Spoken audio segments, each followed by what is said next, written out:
This episode of the only podcast about movies was recorded a little differently, but not too differently from the last two specials we recorded. Once again, we have an amazing guest co-host from California Skyping in to take us down the last miles of the road to Infinity War. So if you hear any pops, scratches, Skype audio hiccups, or just the sweet sound of the beach, please pay it no mind. And with that, let's finish down the road. Enjoy the show.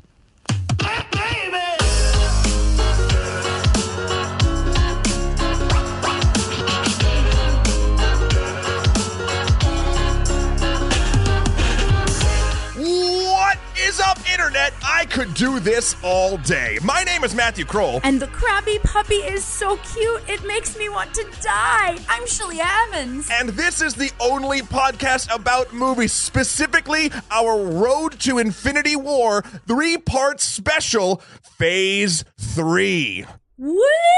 We have done it. With me once again for this amazing journey, the only person I know and trust that would also do this with me, the wonderful and fantastically talented comedian and actress, Shalyah Evans. Hello, Shalyah. Oh, hello. Thank you. Hello. Thank you. Thank you again for coming back for a three-peat in this marvelous journey we've taken. Oh, it's a marvelous journey.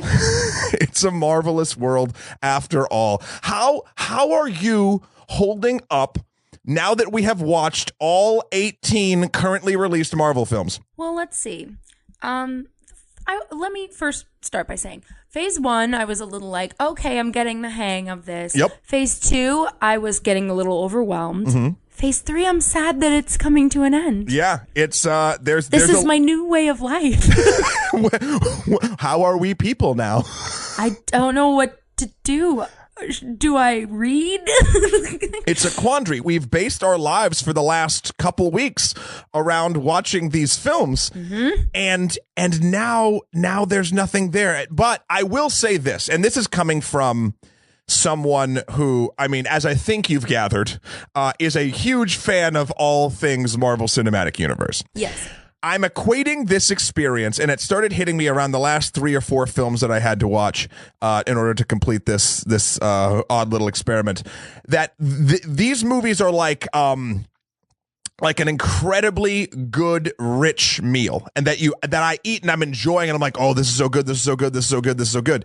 And then they're like, that was course 3 of 7, sir. And I'm like, okay. And I like, the food's still good, but I am very full. My mind is now totally soaked in this. Mm-hmm. And this episode is going to be supercharged because I need to get all this information out. Yeah. I will say your food analogy works really well for me as well, because I get very sad after dessert's over. Like, that's it? That's it. We're done eating? What do I eat now? Can we go home and eat? Yes, we can eat once we get home, but okay. We're going to now have to watch, I don't know, what else is coming out? Rampage? I don't know. Or more meaningful films. I don't know. Yeah. We'll figure it out.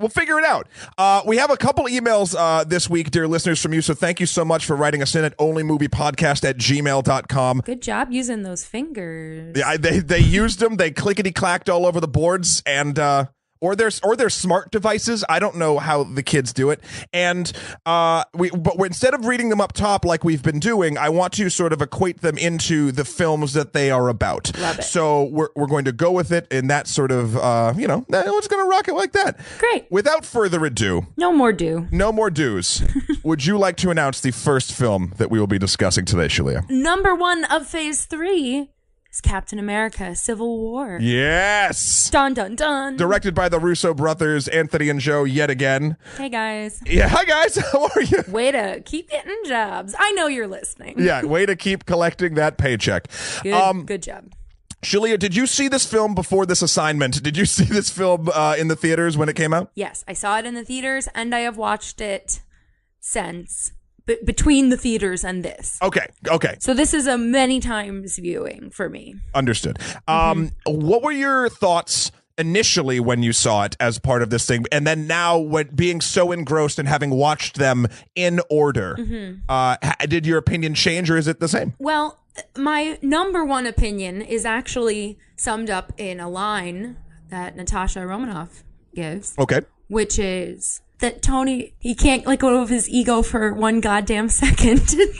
This is a movie about men that won't have a conversation. That is what this is a movie about.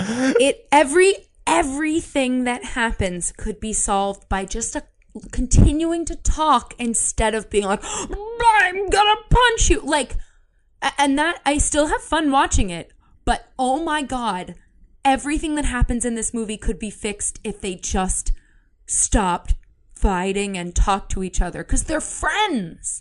They are friends. Fucking idiot.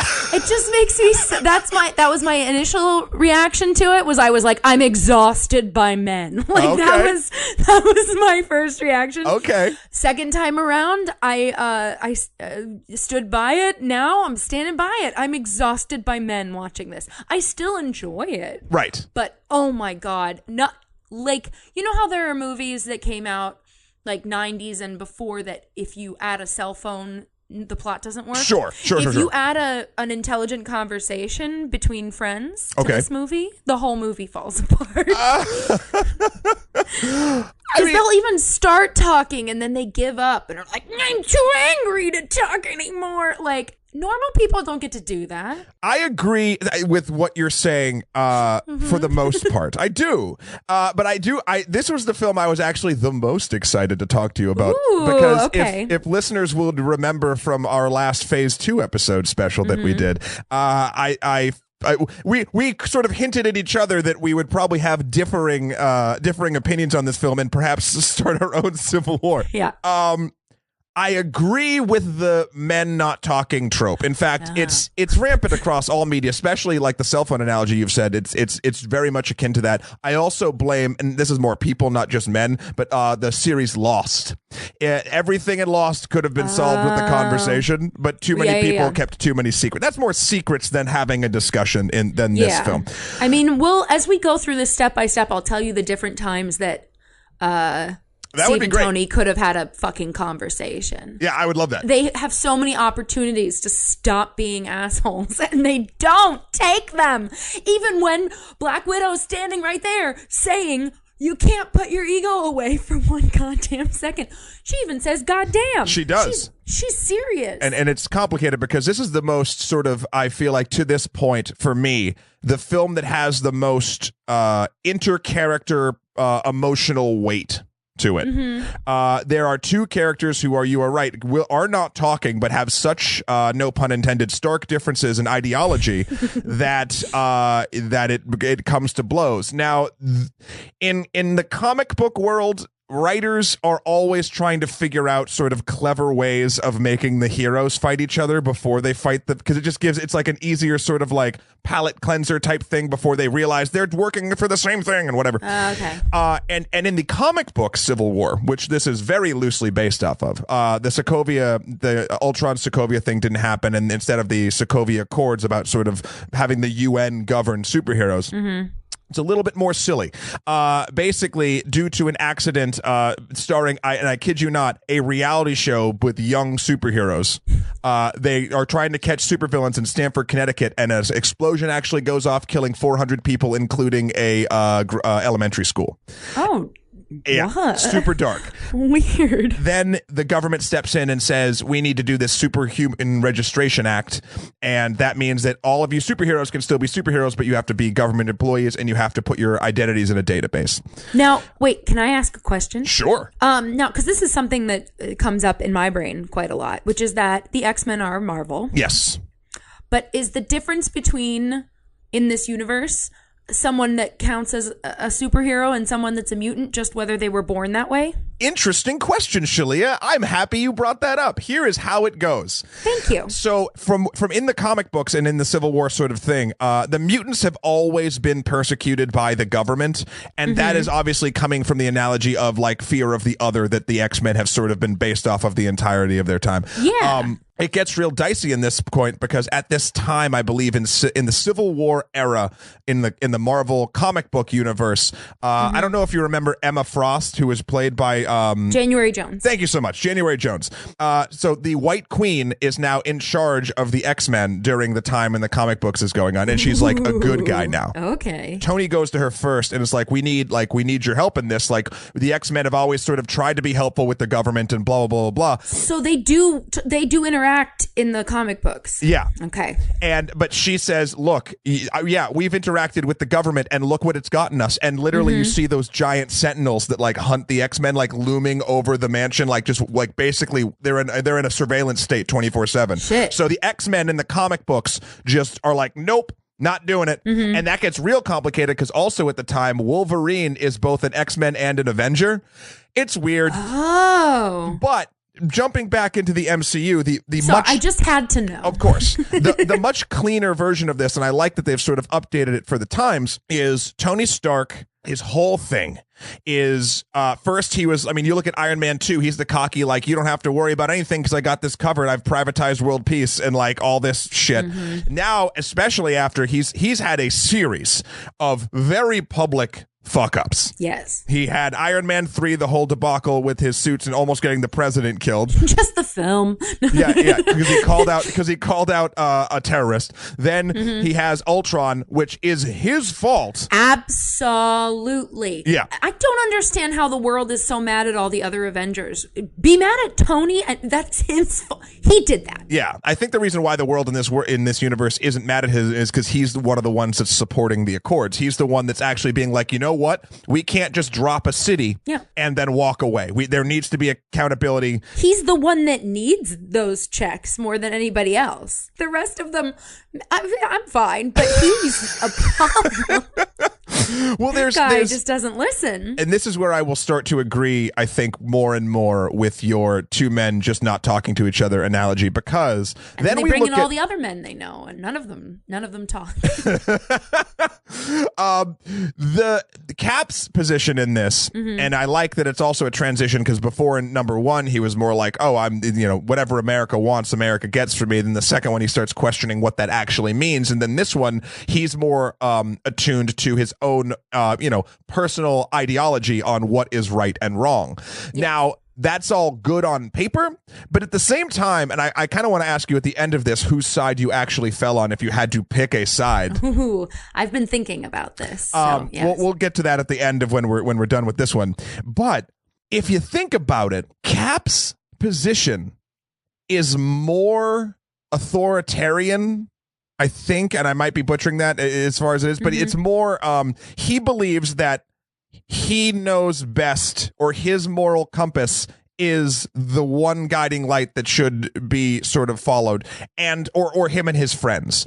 Very American to not like the UN. Right, exactly. But also not at this point not liking America in a weird way. Yeah, that's true. So it works from a narrative perspective in this film because we've been told and shown that Captain America is pretty much infallible. He's not making the same mistakes that Tony Stark is making. No. But he is still a dude. Yeah, a guy. Yeah, he will eventually mess up one day, and it's a dangerous line of thought to just think that you are the end-all be-all of moral fiber, even if you are. So in the comic books and in this film, because two people cannot decide on or have a discussion, things escalate, and big punch fest at the airport ensues. Which isn't even the height of them being fucking dumbasses. Okay. Like, it gets worse. That end fight is do you want me to just dig in to what's wrong here? Just go dig. Okay. That fucking ending. These guys almost murder each other. Like, it looks for a second like they're gonna like take each other's heads off. Like, and the villain just told them what his plan was, which was to tear them apart. And Tony still can't keep his fucking cool. Like, arrest the guy, take a minute. Like, I understand. You're upset. This guy killed my mom. I get it. You're upset. But someone who's fucking with you just told you why he showed you this video. Specifically to destroy the Avengers. He says that. And Tony still does it instead of talking to his friend. The fuck? Well, I will jump back into that moment in a second, but I think the point you bring up. Skip the whole movie. No, it's okay. The interesting thing about it, and I think I'm going to explain to you now why I think that from a script and character point works for me. Sure. Let's talk about Zemo. Yeah. One of the best villains, I think, in the MCU, who is super underplayed on purpose and who wins. He's very good. And his plot is convoluted, and he's the catalyst for a lot of different things, such as the whole plot of Black Panther, as we'll get into once we get to touch on that film. But like, him as a character, I really, really enjoy. He is a product of the Avengers messing up. Yes. He is a paramilitary person from Sokovia who got his family away. He thought they'd be safe enough out of the city because he just thought that the Avengers would be fighting a bunch of robots there. Turns out that the robots decided to drop the city, killing his family. And there's that heartbreaking sort of scene where he's like, you think he's just getting messages from his wife, but it turns out like it's one message. It's the one message. Because she's dead. Yeah. So he figures out this whole plot to get Bucky out of hiding and get all three of them, Captain America, Iron Man, and Winter Soldier, in a room. And he's so sure the rage would tear them apart, and sort of from a psychological warfare perspective. Here's my question. How the hell did he find out about any of this shit in the first place? He's just some guy from Europe. He's like, I love my family. Also, I know the darkest secret about the biggest superhero on the planet. Well, here's the deal. I know he had to do work, but how do you even know to do the work? Well, it's in the movie. No, it's not. It is. How does he get to a point? I'm going to tell you. It makes me so mad. So he goes, we already understand that he has somewhat of a military training. Sure. So he has connections in that sort of world. He then goes, the first time we see Zemo is when he pretends to hit the curb outside of that guy's apartment, and then he tortures him in the basement with hanging him upside down in the tub because he knows he's a Hydra agent that has control over, he needs a mission report of when Howard Stark died. But why would he even assume Howard Stark was killed any way other than what was reported? Why would he think that? Why would he ever assume that someone who died decades before in a car crash, and that was the only way that people publicly knew about it, why would some guy jump to needing that information? Why? My guess is this, is that he's looking literally left and right for any sort of way to discredit or tarnish the Avengers, and he stumbles upon this thing that is bigger than what, because what he's doing right there is he's looking for a connection to Captain America. That's what he's doing. There's no other explanation other than looking for that. But they start with him asking for those specific date mission reports, which to me is too big of a leap, a jump from not knowing anything to finding out the secret that even Tony doesn't know. You know what I mean? Like, you could be onto a plot hole there. I'm trying. You know what I'm guessing, and because this movie is surprisingly tight with that sort of stuff. Yeah. If that is a hole in it, I'm wondering if it's in one of those sort of like there's a whole section between the airport scene and the final fight in Siberia where it's like Tony in a helicopter getting info dumped by his robotic secretary. Like Yes. It's like there's just a ton of shit going down the list about who Zemo is, what he wanted to do. I'm wondering if there's a sentence or something in there. There has to be something that would make him even think he could find something through Hydra to fuck with them. Because otherwise, like, being in the military, everybody, like, I know a lot of people in the military. Right. I don't see my cousins showing up in this. Where's my cousin Anthony? He's not finding out government secrets and destroying superheroes just because he can. Like, I mean, you know what I mean? But like, I just like, just being in the military isn't enough to have access to even the idea that somebody could have killed the Starks. Right. Because if it was ever rumored that they were murdered, Tony would have already been on this for years. Yeah. And he has more resources than some guy who lost his wife and kid. You know what I mean? Sure, but he also is not willing to, like, torture Hydra agents and shit to get it. But I think he is. He was willing to kill Captain America because of it. I'm not defending the sort of guys not talking to each other trope. What I will defend is I have been in situations, and again, not to the point of physical altercation, but to the point where logic and reason goes out the window when dealing with someone I am in conflict with, and I literally like to the point where it's scary the things you say and the volume at which you say them. Yes. So, but like, if you found out that a friend of a friend had killed someone in your family, would you be willing to murder your friend to then murder that other person? That's a real loaded question, Shalyah. I know, but like, I'm like, look, I understand the anger towards Bucky, but I don't understand the like, you're the only thing in my way. He's still your friend that didn't do anything except not tell you, but like, get over it. You're in your 50s. Fucking baby. I also think, and that we're using the term like, oh, he's going to murder Captain America. They're going to murder each other. Die in combat. Blah, blah, blah. No. Murder. What I'm saying is they never get to the, like, there's only one moment, and actually it's Captain America that almost kind of murders Tony Stark, because it's just what I like about this thing is it's a steady escalation of non-communication that leads to more and more violence. That's basically what this entire film is. And by the time we get to that 3-person fight scene, I don't think anyone is trying to murder anybody until, and I don't even know if it's the same as sort of in the new Star Wars movie with Luke and Kylo Ren. Yeah. He has a moment of weakness and he's like, whoa, what the fuck am I doing? Cap has that sort of same moment. I think up till that point, they are trying to disable or restrain or just stop the other person, because especially there's a smaller moment too when after the tape gets shown and Tony asks Steve, he's like, did you know?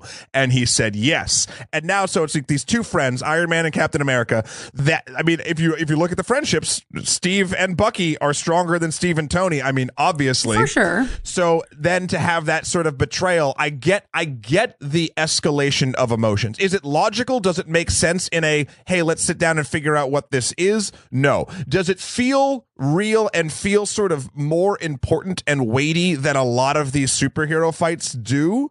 I would say yes. Fair. And while I would like to concede the fact, and please write us in at onlymoviepodcast@gmail.com if you know the answer to this or not, because we're not going to watch these movies again for a little bit. I will tell you, I watched this one twice. Did you? In this rewatching. Yes. I went back and watched it again. I was like, no, I need to look. I need to solidify these opinions. All right, I'm going to be a bitch about it. Well, no. And I appreciate the research. So let's just say this then. I then concede to the beginnings of Zemo's machinations as being weak sauce. Mm-hmm. and a God, script. I haven't heard this term weak sauce in so long. There you go. And a script convenience, and that's not good if you're trying to build a story with the amount of weight that I think this thing's trying to hold. I think you kind of need your bedrock, your foundation, to be as solid as humanly possible. Yeah. Now this gets into a weird thing for me, and I know we want to talk about a couple other things other than just this in this film. Yes. But one of the things to me is this is one of my favorites because I like the fact that every one of the characters has their own agency in the entirety of this. You can look at Black Widow, how she sort of flip-flops a little bit back and forth because she does care about, actually she cares about, I think, Captain America more. Yeah, she's the only one making any sense in this movie. Yeah, and she everybody else is being an idiot. Well, it's funny. I think in the comic books, Spider-Man's a bigger part of this, and Spider-Man is the first person that Tony decides that he's going to conscript. Adorable. Oh yeah, Tom Holland. We'll get to that. But this is where we met him. This is where they were like, here's your new Spider-Man. And I was just like, who is this little gem? He's a delight. And he got the role actually by him and Robert Downey Jr. just doing that bedroom scene together in a room. Oh, nice. And then everyone's like, yep, this is it. Yep. There he is. Yeah, he's great. He's also like a gymnast and can do a bunch of flips. But the introduction of Spider-Man and the fact that Spider-Man is even in this film is a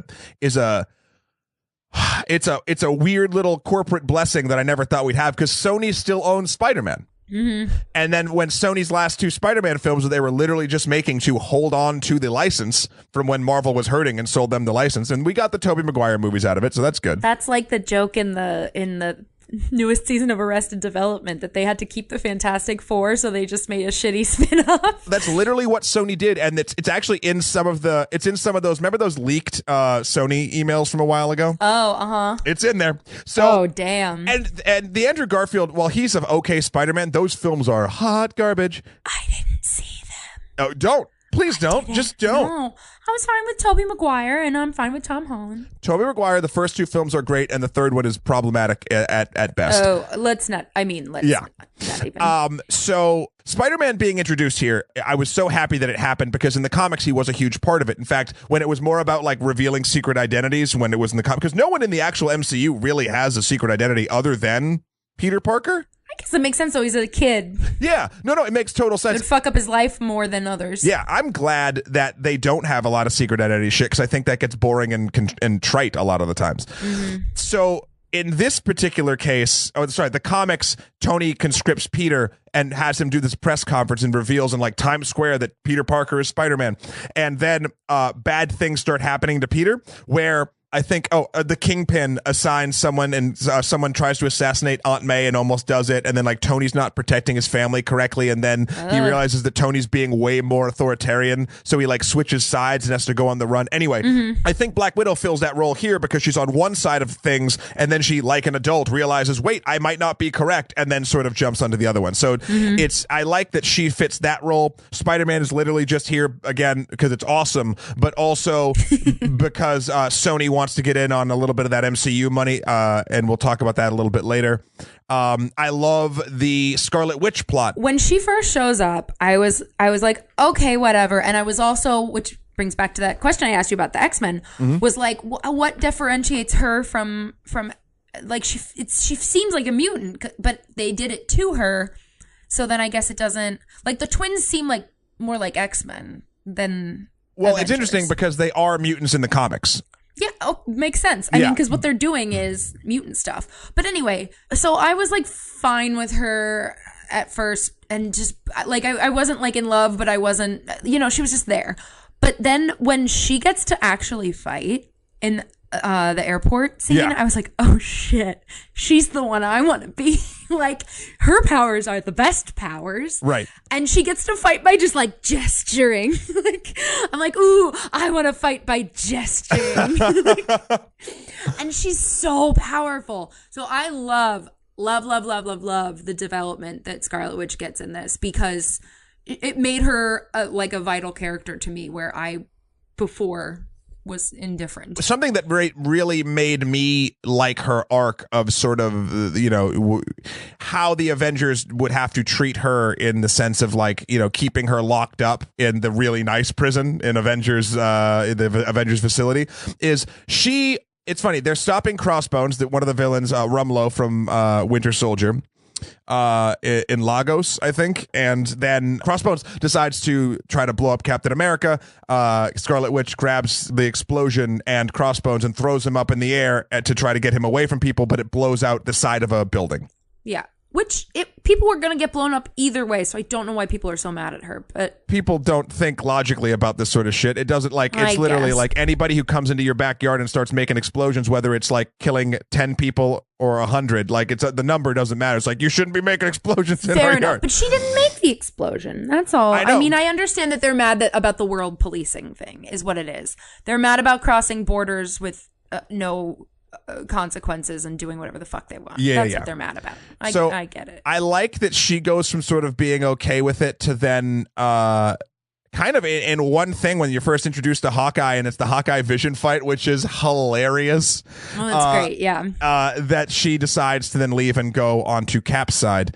I like Vision sort of trying to come to terms with 8 years ago or whatever, Tony Stark came out as Iron Man and the threats have just sort of continued and like how strength invites challenge because that's a big old thing. Thor mentions it when they're talking about how when they have the Tesseract in Avengers, they're like signaling to the universe that they're ready for a new level of war. Yeah. And that's going to bring us to why Thanos is even doing probably all of his stuff. Or at least why he's coming here in this order. What else? I like that they're not afraid to actually just have a couple throwaway reasons why characters there, mainly Hawkeye, Ant-Man. Ant-Man's funny because I feel like they just kidnapped him. Yeah, they did. Well, they I'm like, did he even know what he was doing? Yeah. This movie does, and again, I know I've used this term before, so much plate spinning. Yeah. How it still manages to structurally hold together and make me feel the most emotionally invested in either of these characters of Tony Stark and Iron Man is, I think, an amazing feat. By the way, I know it sounds like I'm mostly mad at Tony. Captain America is also being a thick idiot. They're both being idiots. Like, and they should have talked in the first, like, before they even get to there, they really should have had a conversation in the first place about why Cap thought Bucky was innocent in the first place. Because if they had finished that conversation, instead of getting mad, they could have, like, told the right people and dealt with it. Well, thank God T'Challa was there, right? Oh, like, well, but then he's the saving grace of all the men in this universe, that he at the end is like, I will not let that be who I am. But also somebody, like, he needs to talk to them too, but he's busy sneaking around. Well, I mean, Wakanda, it makes sense of what Wakanda is and why he's there. And if his father got killed at a UN meeting of Wakanda's first sort of like, hey, we're here sort of like type of thing. And like they want the accord signed, etc.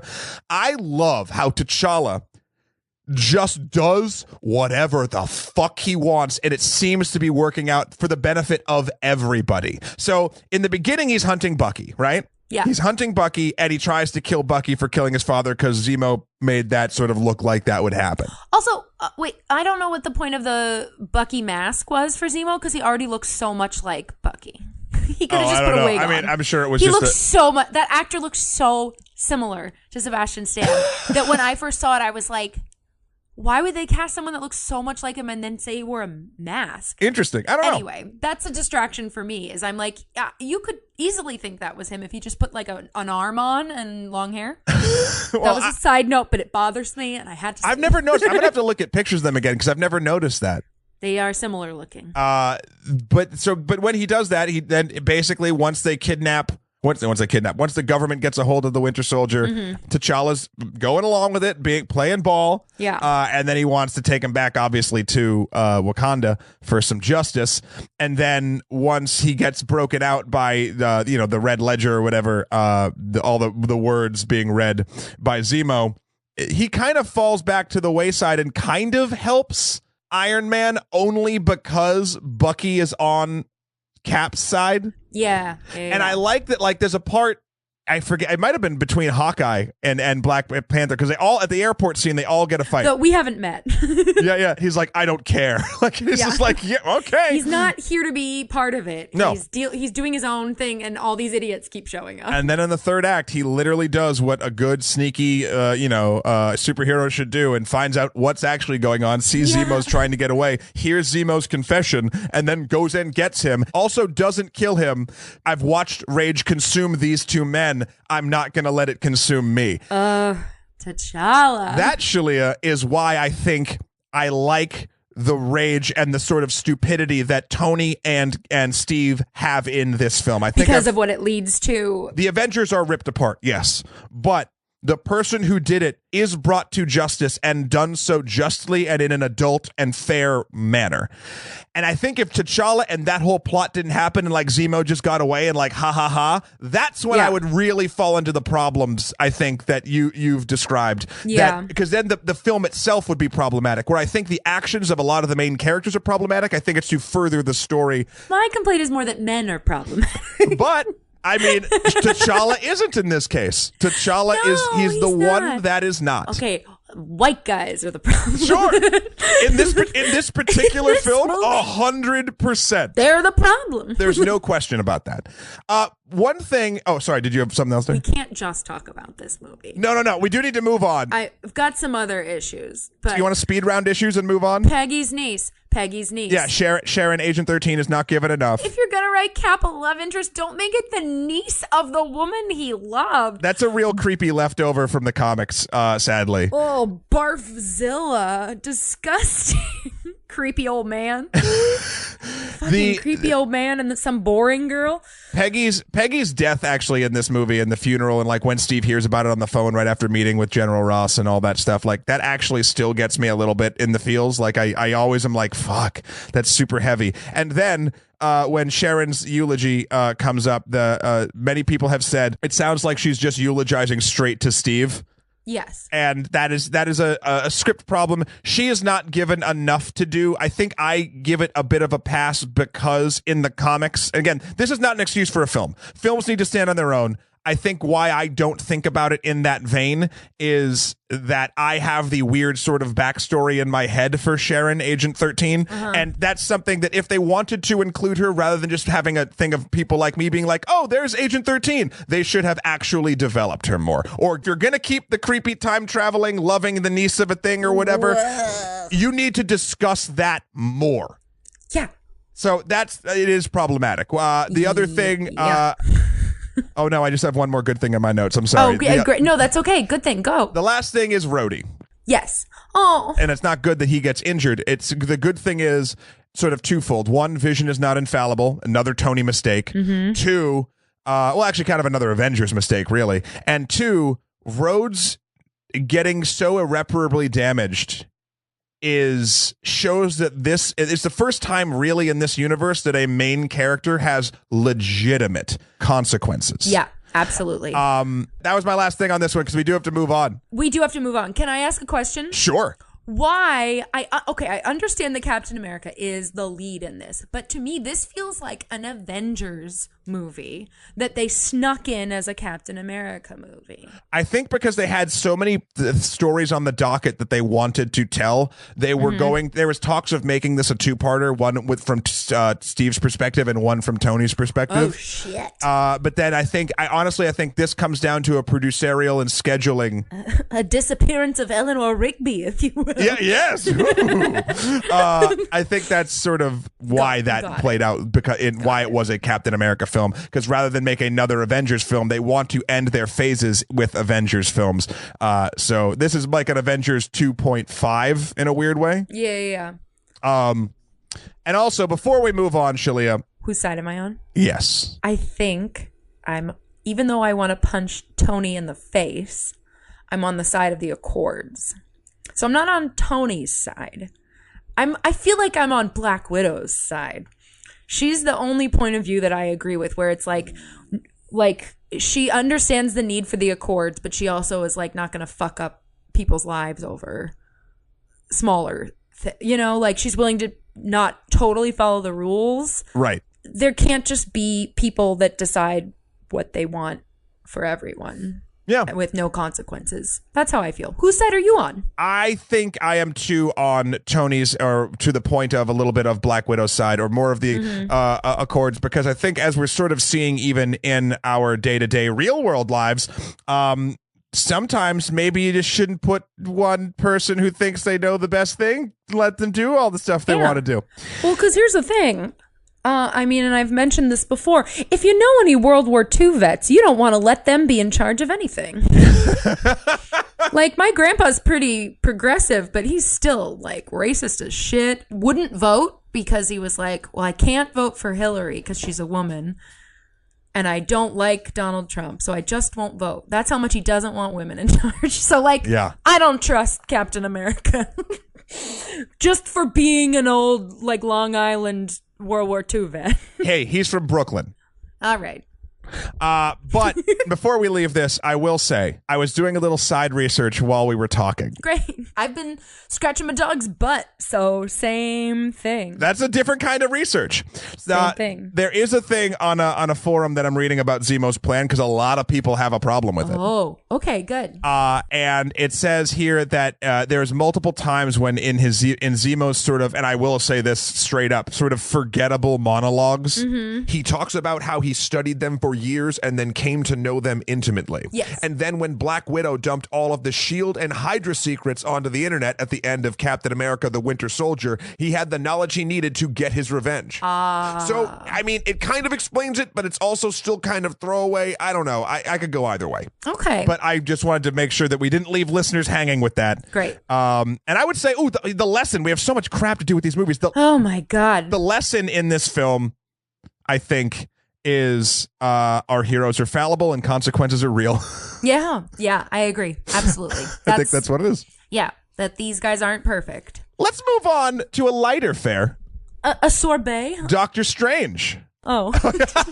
Oh, is it dessert time? You're just thinking about desserts. I don't have anything good to eat in the house, and I know it. Oh, I'm sorry. Doctor Strange. Directed by Scott Derrickson. I have a complicated relationship with Doctor Strange. What did you think about Doctor Strange upon revisiting? Upon revisiting, I made myself pay closer attention than the first time because I just have a hard time connecting with it because I love Benedict Cumberbatch so much and his American accent is infuriating. Aww. And it makes me sad because I'm like, but you're you. Like, you should be able to do this. So that's hard. But also the visuals of it, while very cool, there's so much that's not really happening going. Like, it's hard to connect with on a like human level to some extent with how much weird visual trickery is happening constantly. Okay. That's for me. It makes it hard for me to totally get absorbed because I'm like, whoa, everything's moving around. Like, right. The cast is a little too all-starry too for me. Oh, wait, are they too good? No, they're not too good at all. They're a bunch of actors whose body of work I absolutely love doing a kind of phone it in job compared to what they usually do. Sure. Like, it's just a bunch of fantastic people getting a paycheck. And that makes me sad to watch. So I don't know. I have a hard time with it. That's fair. I felt much like you the first time I watched it. I think it was problematic. I think out of all of the Marvel films, it was the most samey we had seen, and not from visuals. The visuals, I think, that's where I kind of falter from what you just said. I think that they are fantastical enough to keep me interested in an otherwise benign plot we've seen 3 times with Tony Stark before. Yeah. Oh, yeah. I think Phase 3 should be known as when Marvel woke up to the fact that villains are people too, for the most part. And I mean, if you go to Zemo from Civil War, he definitely had a driving force and a reasoning. It's convoluted, but it's there. Here, you have Caecilius. Hannibal Lecter. Yeah, which basically, in this film, he's not wrong either. No, he's not. He has an ideology that is problematic, that he wants to take his god Dormammu that will then integrate everything into one being, therefore it will be perfect harmony and then everything will be fine because it's literally just one thing. That concept is something I would imagine certain people would find peaceful in a weird way. It's weird, but in like an awkward side half reality, it makes sense. Oneness is like a thing in a lot of religion. Yeah. So he has a good point of view for a villain in that point, and to the point where Tilda Swinton's the Ancient One is a hypocrite. Yeah. And actually, that's one of the things, even though I think I enjoyed watching the film more this time than I did the last time, the hypocrisy of the Ancient One and then to that level, the hypocrisy of the storyline in Doctor Strange is hilarious. So Doctor Strange is the entire movie is being punished for thinking he is special. Yes. Okay, so he's being a cocky doctor. He's doing whatever. He crashes the car. Side note, those things in the car when he's like, what are my next operation thing? And they're like, well, we have this pilot who does this with his back, or da-da-da-da. Everyone thought those were like tie-ins to the MCU, and I think maybe they were supposed to be at one point. Oh, no. Because that takes place a couple years before a couple different things. The timeline of this thing is entirely wonky. And a 35-year-old Air Force pilot broke its back in an experimental suit. You think it could be Rhodey from falling from Civil War, but it takes place too soon. Yeah. I think it's probably, they were probably trying to reference that scene in Iron Man 2 when Justin Hammer shows in the meeting the videos and Tony hacks it and the guy spins his back. Yeah. I think that's what it's supposed to be. And I think the woman who got hit by lightning with the electrical chip is supposed to be Carol Danvers, Miss Marvel or Captain Marvel, but I don't know. I don't know if I think the story has probably changed enough by this point where it won't be. No, I'll let you have it. Anyway, thank you. So we're told the entire time as he's crippling himself financially to try to heal himself, and like people are like, "This isn't all about you. You're not that special." Like, you know, da da da da. Like the message of the film is supposed to be humility, and then he gets magical powers. Down to the Ancient One being like in the secret when she's like dying or whatever. It's not about you, but it is. It's Doctor Strange. The whole thing is about him. Yes, and so. That hypocrisy tied with actually the Ancient One siphoning Dark Dimension Dormammu magic to maintain youth so she can continue on to fight Dormammu.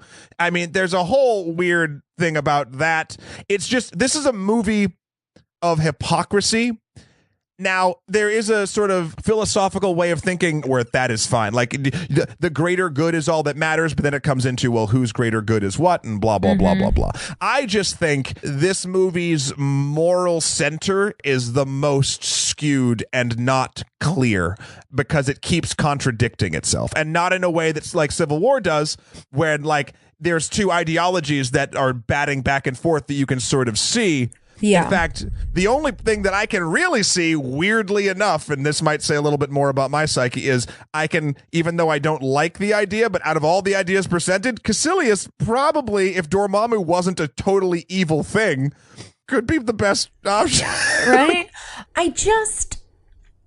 He's such a douche, and then he gets to be a magic douche.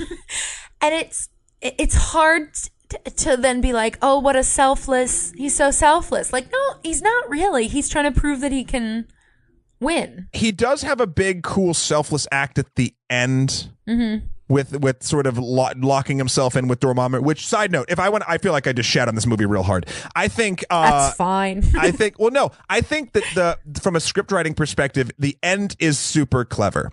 The fact that... the time does not exist. Yeah. Is to introduce time to a timeless entity that would then be confused, and he was basically going to sacrifice himself to die over and over again to trap that entity in time, therefore not being able to take the Earth.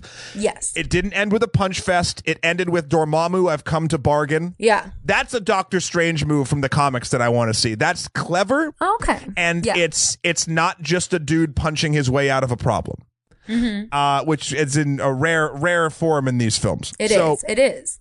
I really dug that. And I will say, Tony Stark doesn't seem to, he like learns a thing, but then he's still kind of a douche. Yes.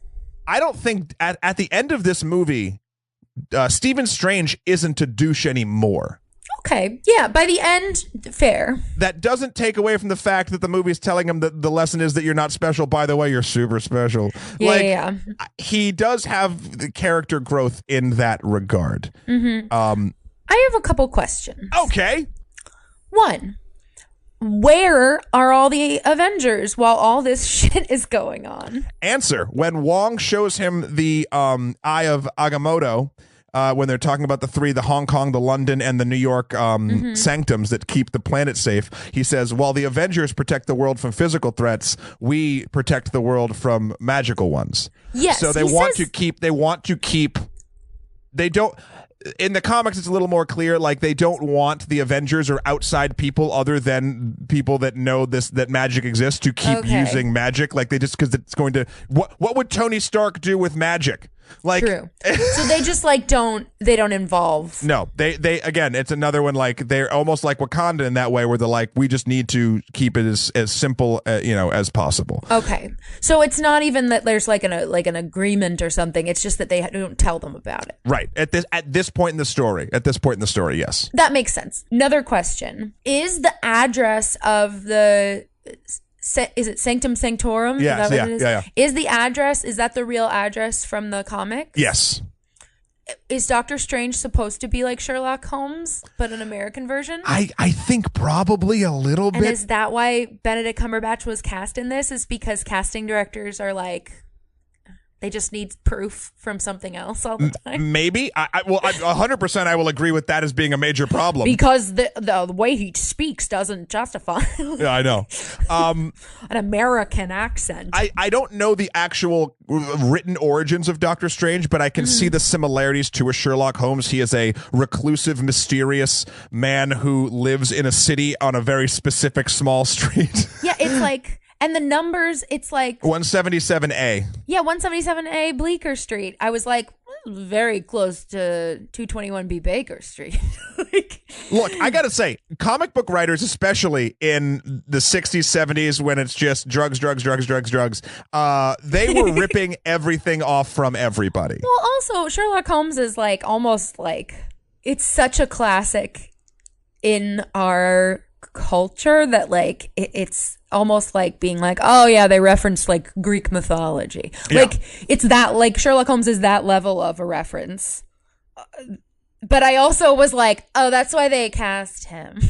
Maybe. I mean, look, I picture that if there's Sherlock Holmes references that came from like them just being like, okay, wait, what if like Sherlock Holmes was like a wizard and he fought the devil, and you're like, great, love it. But make that comic book. Draw a bunch of weird concentric circles and bright primary colors and some pastels, and there we go. Get to it. So I think you're onto something with that. And then now I 100% agree that a lot of times casting directors will be like, well, this person did this, so we know this will work. It's so silly if you really pay attention to how much people are just cast as the same thing over and over again. It's ridiculous. But do you think he's a good Doctor Strange, though?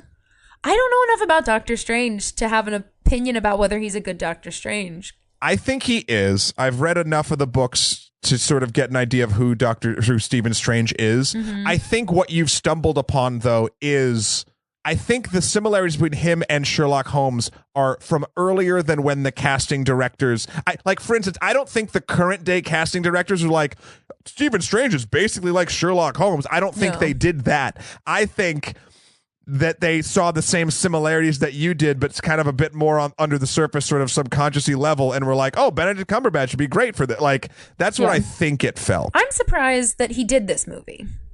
I'm not. I'm sure the paycheck was gross. I know, but his schedule is insane. I don't even know how they got him in Infinity War.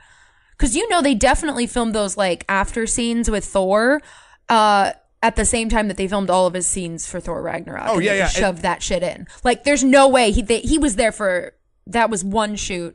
Because, like, Sherlock is, like, every season has been delayed by, like, 5 years because his schedule is so nuts. Like, I don't know how they got him to do it. Paycheck or no.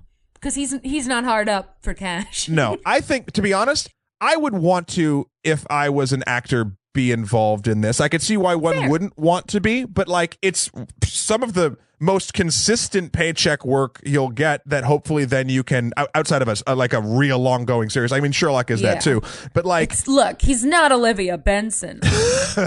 Law and Order SVU. But at the same time, I think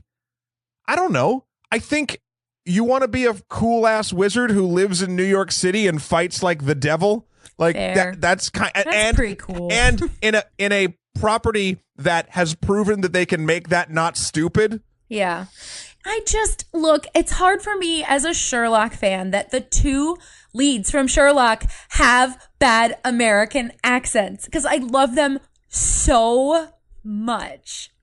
And their accents are so bad. It makes me so sad. Well, you know what doesn't have an accent, but was the best sort of way I think this movie could have handled it?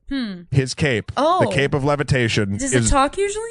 No, but they turned it into a sentient thing that's basically like Aladdin's fucking magic carpet. Yeah, but with less sass. Yeah, it's pretty sassy. The carpet's sassy. Better. No, the carpet's still better. I will throw them in a cage match. We'll see what happens. Carpet will win. But I really like that. I think that was super fun. I did enjoy that. It's like, it's the only lighthearted thing in this entire movie. That's what I think is just kind of hard. It's not there's nothing lighthearted about it. It's a very stabby movie. Yeah. A lot of stabbing with mirrors from the mirror dimension. A lot of stabbing.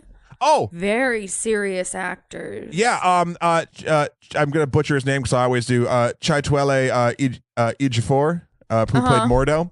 who's one of my absolute favorite actors. That man can play complex like very few people can. So good, yeah. The after credit scene of because he's a villain in the comics. Mordo is, and it's I wound up going on a little Google rabbit hole, being like, "What the hell's up with Doctor Strange?" And was like, "Oh, okay, that makes sense." That like people were wondering, like thrown by him being a good guy at first. Yep.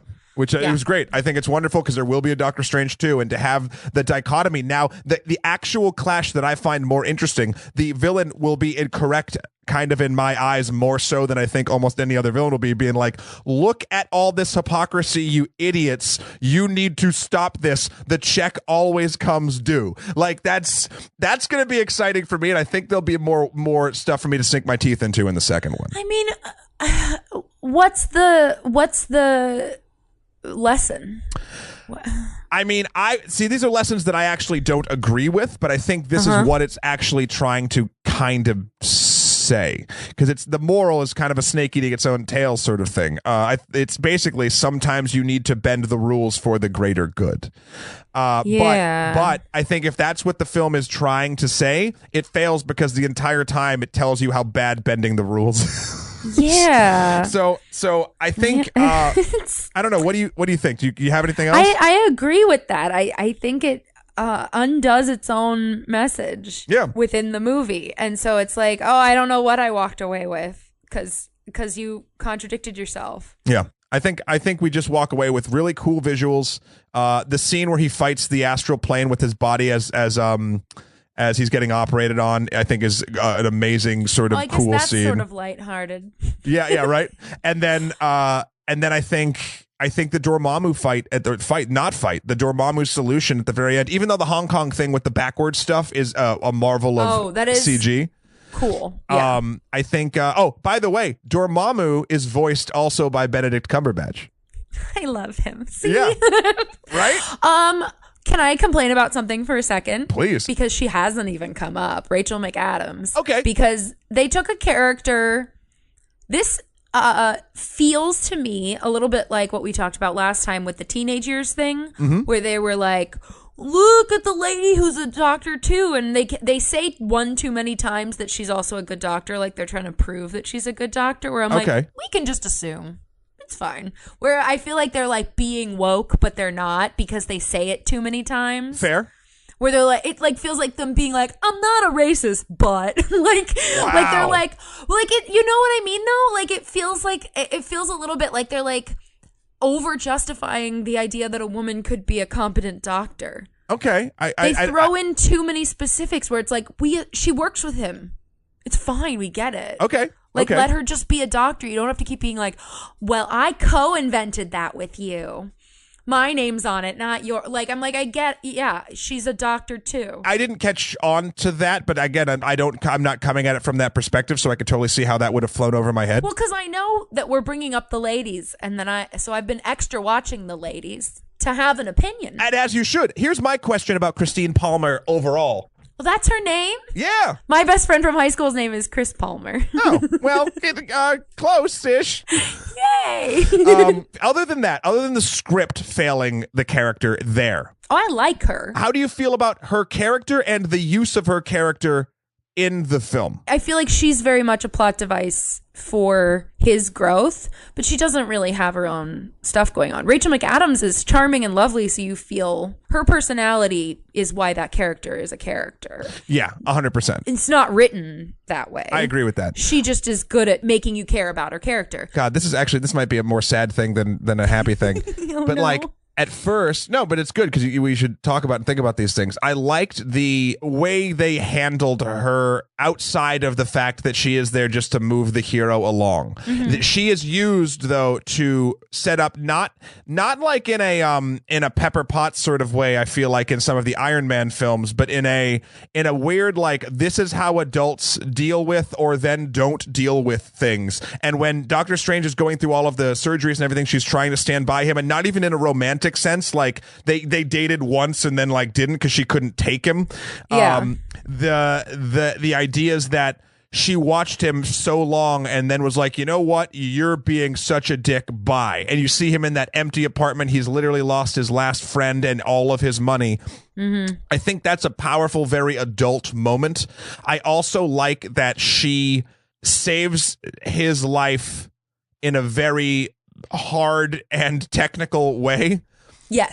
And I like the fact that they didn't just instantly make them fall in love right afterward. Yeah. I like that she goes and just kisses him on the cheek, because this is a person that and I think I credit a lot of this to Rachel McAdams, like you said. She is a character that cares about this other character. And the movie doesn't stay with her long enough because we're too busy fighting mirror wizards in alternate dimensions.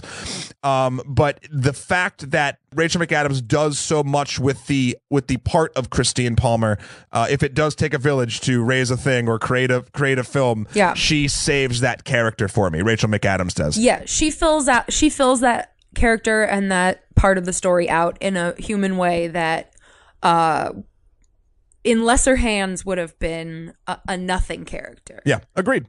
No, I'm glad we touched on that before we jumped away, because I did want to talk about good old Christine. All right, so moving on. Are we moving on? We're moving on. Bye, Doctor Strange. Bye, Doctor Strange. Hello, Guardians of the Galaxy. Volume 2. Directed once again by James Gunn. Shalyah. Yeah. This is the first one of our films that has an email attached to it. Read that email. I will. Here we go. So this email is actually from a gentleman named Mihai from Romania. Whoa. Hello. He says, when I watched Guardians of the Galaxy Volume 2 with my mom in the cinema, something extraordinary happened. The scene when Rocket comes out at the end, he's talking about sort of like when he's like, and he took batteries that he didn't need, like at the end of Rocket's journey.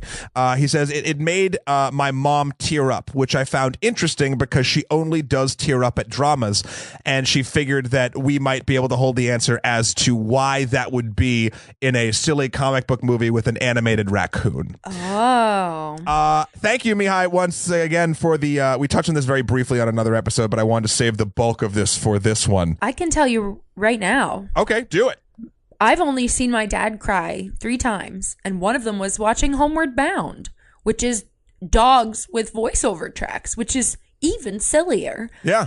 Sometimes something simple and silly is the best way to put a weighty emotional concept in, because then your brain can digest it, and you like it, and you're happy about the character, and so then you can like open yourself up to something more emotional. I 100% agree with that analogy. I think that's one of 2 parts of the answer. What's the other one? I think the other part of it is this movie, and we'll talk about why this is true.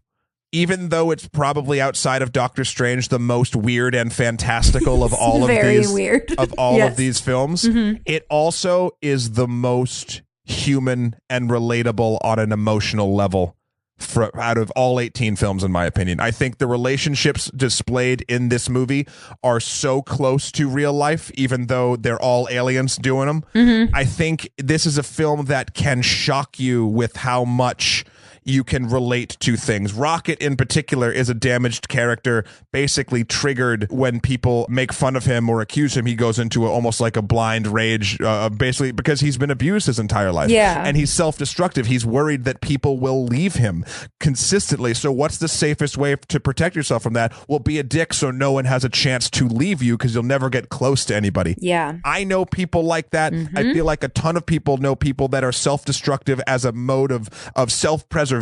Yeah. And when you pair that sort of familiar sadness with an anthropomorphic, as Peter Quill would call him, trash panda. Oh, a little trash panda. I've been calling my dog a trash panda. When you pair those things together, I think there's a powerful thing when it's familiar to something you can relate to in your own relationships, in your own life. There's a powerful thing when animals are involved that can actually speak, like you said. Yeah. And I just think that the third thing is when you go see a movie called Guardians of the Galaxy Volume 2, you do not expect the level of emotional heartstring pulling that you will get here. Yeah. And you're not on like a solid footing of like preparedness for what you're going to get. Yeah, you're going in for goofs. You go for the goofs, but you come out crying. And that is, I think, a marvelous feat of cinema, and I think that's sort of those two reasons we've said, Mihai, are why your mom cried. Yeah. So thank you for writing in. Thank you. Shalyah, let's talk.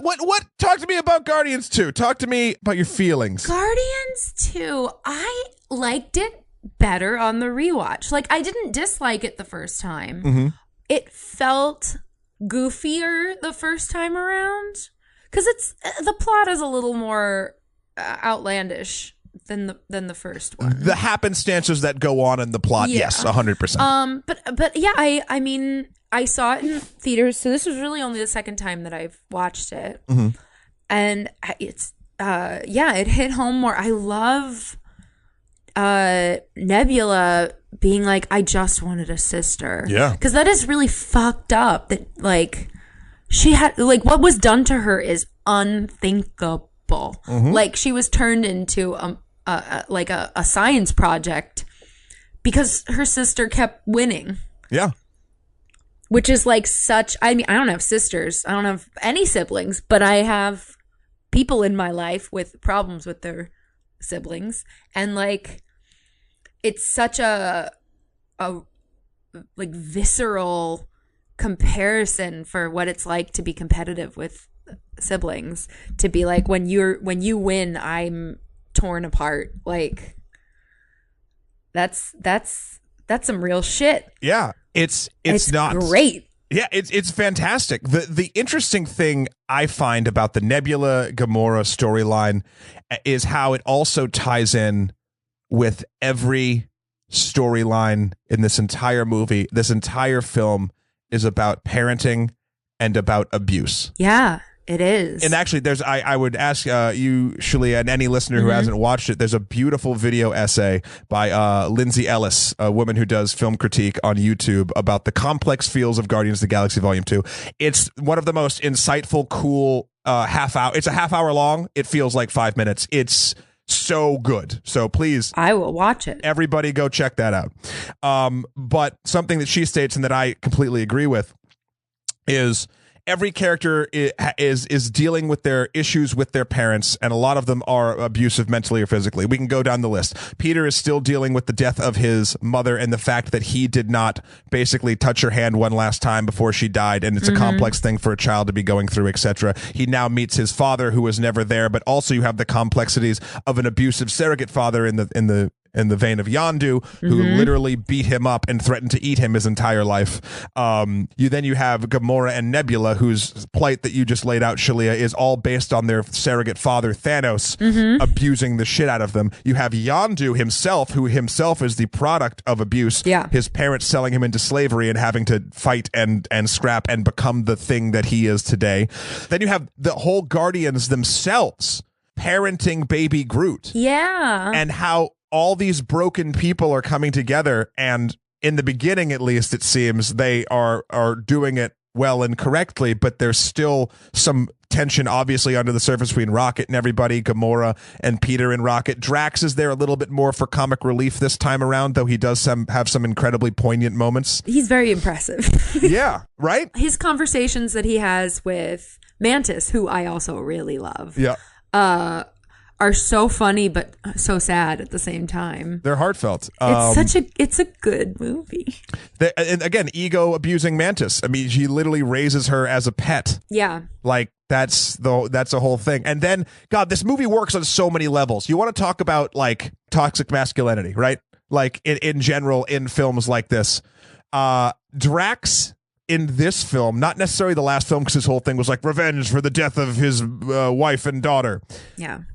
This film is almost like, with Drax, he's like the antithesis of toxic masculinity. Yeah. Because he's only literal, he cannot be embarrassed and therefore there is no like gut reaction about masculinity and shit. He talks to Peter about the feelings he had when he first met his wife, and literally to the point not only that she was the most beautiful thing she'd ever seen because she wouldn't dance, but also he's like, and it's played for laughs, but if you break down why he's saying it because he has no pretense and no, he's not embarrassed by a thing. He's like, his nether regions were engorged, and then he's asking Ego about his penis, and he's doing all this weird that you'd think if you read the script, you'd be like, and just pieces of it, you'd be like, that's just a dude being an idiotic dude. No, but it's, you're right. Because he doesn't have that filter, he's just existing. Yeah, and like to the point where they give him great lines that sort of combat, like, and it's great because the frame and the type of character that Batista's playing is like the opposite of what you'd normally see with a character like this. But I love when he's packing and leaving when the ship crashes, and Peter's like, "You worry too much. You're like an old woman," and he goes, "Why? Because I'm wise." Yeah. And you're like, oh shit. So Drax, I think his arc is not complex in this, but the reason why he is there, I think, is very important in the way he and Mantis sort of interact with one another. Hell, I even like, and this is a little bit more, it could be considered problematic, but I even like how he constantly calls her ugly, and then he justifies it by saying, "You're lucky. Beautiful people never know who to trust." Yeah. And I was like, fuck. That's like, we've all seen that 30 Rock episode with John Hamm, right? Is that? Oh God, hooks crossed. So I think Drax is a great answer in this film to that sort of toxic masculinity we see. And let me ask you this before we get into it. How do you feel about Peter Quill as a character in this film as opposed to Guardians 1? He is this like voice of the audience and has gotten like cockier the second time around. Like anyone watching, if they suddenly were like, "I'm a badass," would right. Let it go to their head if they could like save the universe. And then yet again, he's leveled and forced to deal with like his like core in a way that brings him back to a place where you like him still, and he doesn't become out of control. Like the fact that his dad's name is literally Ego, like he's half ego. Yeah. Like, yeah. And could fall victim to it and decides not to because he cares about people in his life. Like, it's very to the point. Like, it is. Yeah. I saw this movie 3 times in the theater. I think I've seen it 5 times total in my life. Great. It's one of my faves. It's the way they handle Peter in this one goes beyond for me, like audience. The first Guardians, he's purely audience surrogate. Yeah. This film, all of those traits, whenever he displays them, are bad, and the movie portrays them as bad. When he and Rocket are fighting over piloting the ship through the thing, and that causes it to crash. When he and Gamora, when he's giving like the examples that like I feel like a lot of like, I don't know, like neckbeard fanboy type people would do, where he's like yelling at Gamora in Cheers references, and he's like, "That's why the show would get 0 rating," and she's like, "I don't know what Cheers is." It's like, that's not attractive. And like people wonder why they're not together, because honestly, both of them, for their own reasons, are not ready for a relationship. No. I think that's super healthy to show that.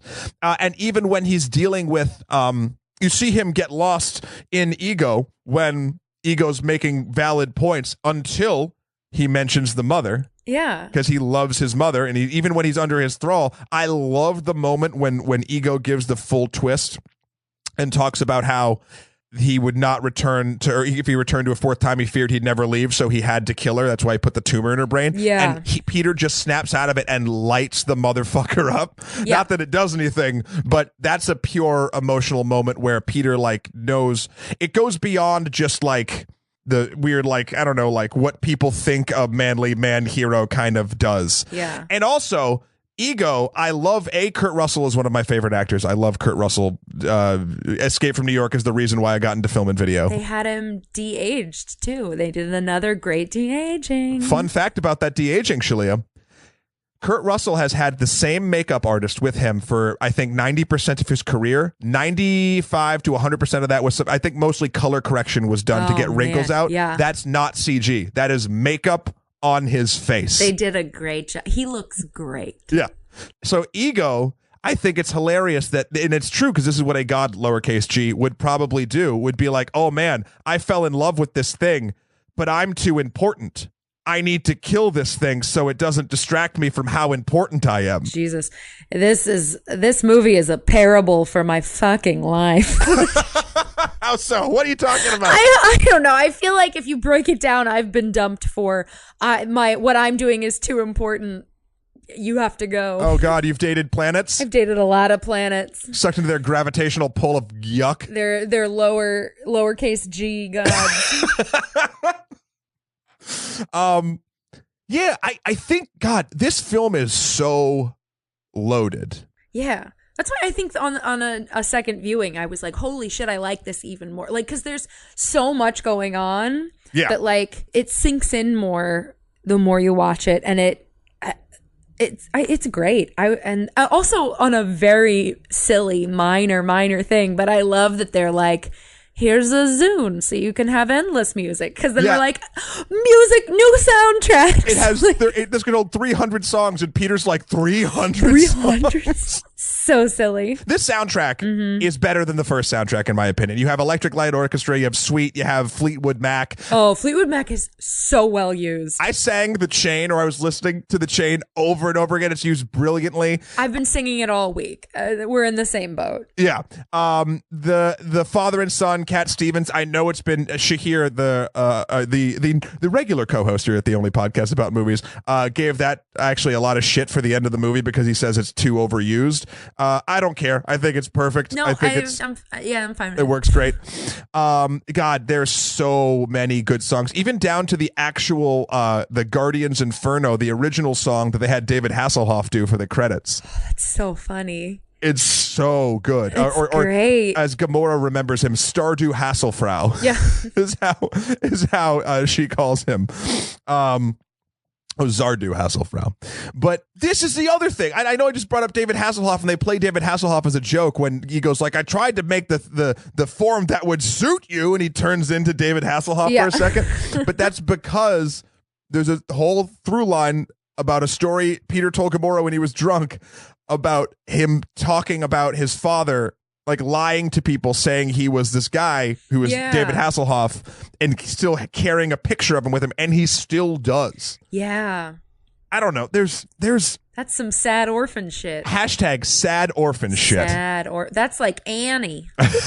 Annie's got that necklace and is like, my parents have the other half. And they're coming back for me. Will they? Will they? Annie, they died in a fire. Spoiler alert. Oh, no, not spoiler alert for Annie. Sorry. I think, the audience is furious right now. Something I thought of watching it from our last episode that you had said, which I was like, oh, yep. They use this well about Guardians being great with like cutaway humor. Yeah. The whole opening sequence of this movie is a giant cutaway joke, and it's really fun. Like, it's just baby Groot dancing around while action that we don't have to care about is happening. And I think I like it so much. Yeah, that shows a director that knows what matters and knows what doesn't in the film that they're making. Because, I bet you that fight looked cool, but who gives a shit, right? No one needs to see that. We get it. They're doing stuff. But, like, what we love is the characters. So, like, let's watch Groot dance around. And like everything in this fucking movie, it works twofold. We get cute baby Groot dancing around, and every one of the Guardians gets a parenting moment with him in the open. Yeah. They're all trying to like save him or whatever. Gamora has the nice hi, like when she waves and they wave back. Mm-hmm. Rocket gets him to spit out the bug. Yeah. And Drax doesn't want him to, he does that whole like sort of moving thing. So like they introduce the theme in the joke in the opening. It's well done. That's some layer cake shit. Also, throughout the movie, the willingness to sit in a joke, like they just will let it go on and on and on, being like, no, you're wrong. Go try again. Like when he is like trying to go get the fin and keeps coming back wrong, that bit goes on forever. It's like a full sketch on its own. Yeah. And then they do that again at the end with him pushing the button. Like, I love how much time is committed. Like, a good half hour of this movie is a sketch show. It's not even And even when that scene with the bomb, when he asks Peter to get tape, you just see Groot and Rocket sitting there and you hear the battle outside and Peter flying around asking for tape. Do you have tape? Yeah. Scotch tape? Sure. I don't have any scotch tape. It's super fun. Look, as a daddy issue girl, I love having dad be an ego. Well, there's two abusive fathers in this. Yeah. 3 if you count Thanos, who's not really in it. But the repercussions of his terrible fathering are major. Yeah.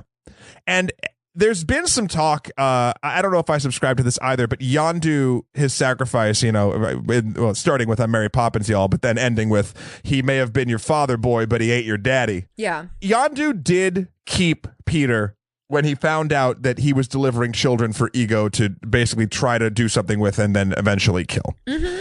And he lied to himself and his crew as to why he was protecting him throughout both movies. And that's sort of it's what I like about Yondu in particular, because people were like, oh, so because he saves Peter in the end, that excuses years of abuse. And it was talking about like how abusers, redeeming abusers, which is a hard nut to crack. A hard nut to crack, yeah. He feels more redeemed than I actually think he is, because we don't have the lifetime of experience that Yondu and Peter had together. Like, the audience obviously doesn't have that. But also, I just love it because it shows you that people can have complex relationships. Like, it is not black and white. It is not just like this person is an abuser and therefore the worst human being intrinsically in the fibers of all of their core. Like, they are problems and they do awful shit.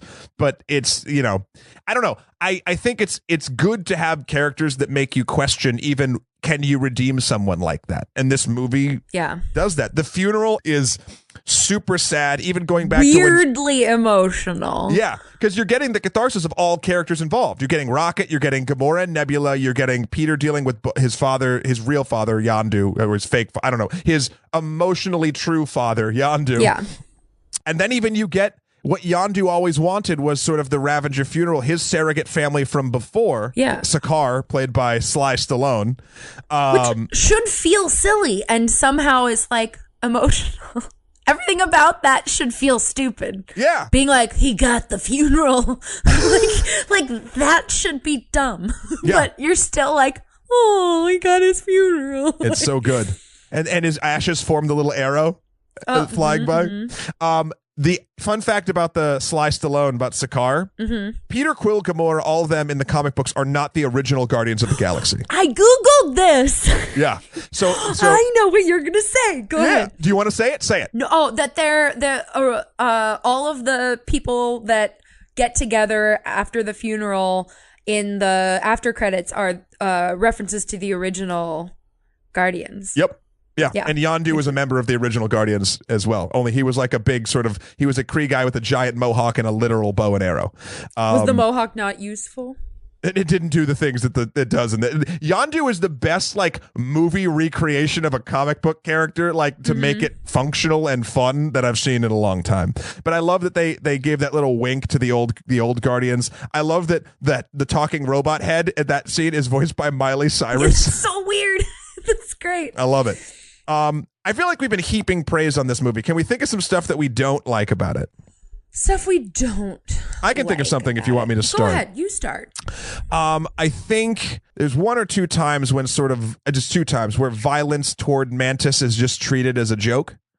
Once when Drax tricks her into getting Rocket, this one's a little less, getting Rocket to bite her, actually. It's like, yeah, go ahead, pet him. Yeah, and then the second time being when they have that beautiful hero shot when Ego is exploding and they all spins around, and then for a laugh she like gets hit by something, and then Drax is like, Mantis, look out. I'm like, okay, like, cool, I guess. Like, I didn't need that. Like, it's one of those things. It's the fact that it happens both. There might be one other time I'm forgetting about. It's adding it. Like, if it happened once, okay, she's an innocent, sort of naive character. This could happen.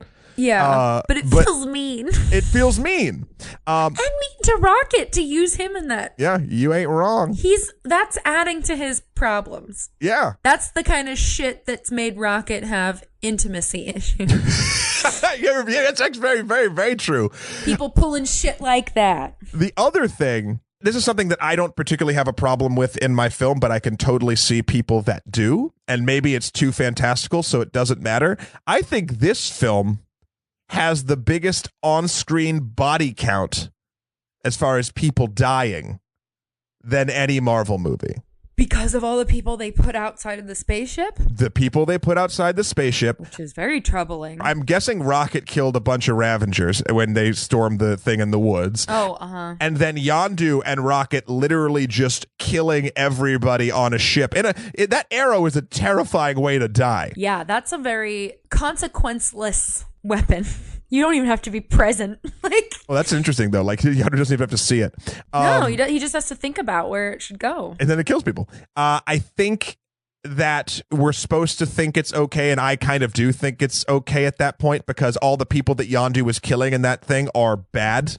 Yeah, like they literally people. threw people into space. Yeah. The vacuum of space to die a horrible death. And they are basically space pirates. They're assholes. Yeah, so I don't know. I think those are my two could be issues. But this film overall is pretty perfect in my eyes. What about you? Can you think of any badness? I mean, here's the thing. Any of my issues with it that I remembered from seeing it the first time were absolutely gone on a second viewing. I don't know why. I think I know why. Why? Because it's a bombastic, colorful adventure fest that you're expecting to be trivial, so therefore you're put into a bit of a mindset when you see it. There's so much going on and so many characters and things going all over the place, and the fights are huge and explosive, and we haven't even talked about like the Sovereign or like any of that shit of like space battles and all that stuff. And when the planet fights back, like there's a lot going on, and I think a lot of people had sort of like it's fun reaction the first time they saw it because they were their brains were trying to keep up with what was actually happening or like script-wise, story-wise throughout it. There's so much, yeah. Because there's so much, the undercurrent of all the actual important things kind of go over your head. Yeah. In the second viewing, because you're not worried about knowing what's happening, you can focus more on the characters. I like learning new things upon repeat viewing, so I really appreciated that. But I could see the opposite. I mean, because I remember my review of it, my mom asking me how I liked it and me saying, oh, it was fun, but it was stupider than the first one. It comes off that way the first time. It's actually smarter. Yeah. But they do amp up some of the silly stuff. The whole thing's amped up. Yeah, it's all amped up. Yeah. So I guess, what's the film saying in your opinion? What's the lesson we got here? Oh, dads are complicated. Families are complicated. Oh, yeah. Oh, yeah. Oh, yeah. Right. Other members of the family. Yeah. No, family dynamics are complicated, and it's a constant. There's no quick fix. No. It's going to be a lifelong struggle, and you can die without fixing it, but that's part of it. Yeah. And also your family isn't defined by your blood. I think is another sort of, the concept of families and sort of like, broken people finding their way through the world through meeting and being with other broken people. Like I've always said, This is a sort of stupid adage for me, but it doesn't matter if you have baggage as long as the person or people you're with, their baggage matches. Oh. If that sort of makes sense. It totally makes sense. You just need the set. So yeah, I think that's really sort of what should be taken away from good old fashioned Guardians. Wow, Zoe, is that what you think? Ooh, a little meow. Everyone can hear you. Meow You're louder. Very mouthy. Sorry, everyone. That's my cat Zoe, who you're intimately familiar with by this point. Zoe's telling us to move on, Shalyah. Zoe's your producer, giving you a little tap on the shoulder. She's giving us the light. She's giving us the light. We had only one more minute on Guardians. Spider-Man: Homecoming, directed by John Watts. Yes, and look, it's a lot. I know a lot of people are involved with the writing and but John Francis Daly wrote this movie. Yeah. Do you know who he is? No. He's from Freaks and Geeks. He's Sam Weir, and from Bones, he's Sweets, and he also wrote the Horrible Bosses movies. Wow. He wrote the new remake of Vacation. So he's doing work, is what you're telling me. He's doing work, yeah. A tad prolific, this man. Yeah. I'm a fan. I can see that. Can you tell? Yeah. I've had a crush on him since middle school. It's well, fine. we'll be sure to tweet this episode at him. The fact that he hasn't blocked me on Twitter yet is astounding. Give it time. Anyway, John Francis Daley wrote Spider-Man Homecoming, along with other people who I can't name. Well, we talked a little bit too about how this is amazing that this film even happened due to Marvel and Sony's sort of back and forth. But then, so this is a Sony movie that literally the entirety of, from what I understand, the production and everything was basically dictated by Marvel. That was their terms, that it would be publicly Sony, but Marvel has control over it to a point. And then they could use Iron Man in this film. Yeah. And then Marvel could use Spider-Man in Infinity War. The use of Iron Man in this film is very redeeming after how mad I was at him during Civil War. Speaking of fathers. He needed this. Yeah. For me, he needed this. To get back to, he was in the shitter and now he's like back to zero. Yeah. Well, we'll get to Tony. I think there's some interesting things with Tony. We could talk about it now, I guess. He's gone full 180 at this point in his character arc. Like, it's interesting because all of the stuff he's telling Peter not to do, he's done because we've seen him do it. Like, yeah, he has a line where he's like, there's a gray area in between what I would do and what I wouldn't do. Stay in there. Don't do what I would do, and definitely don't do what I wouldn't do. There's a small gray area in the middle. That's where you operate. That's where you are. Yeah.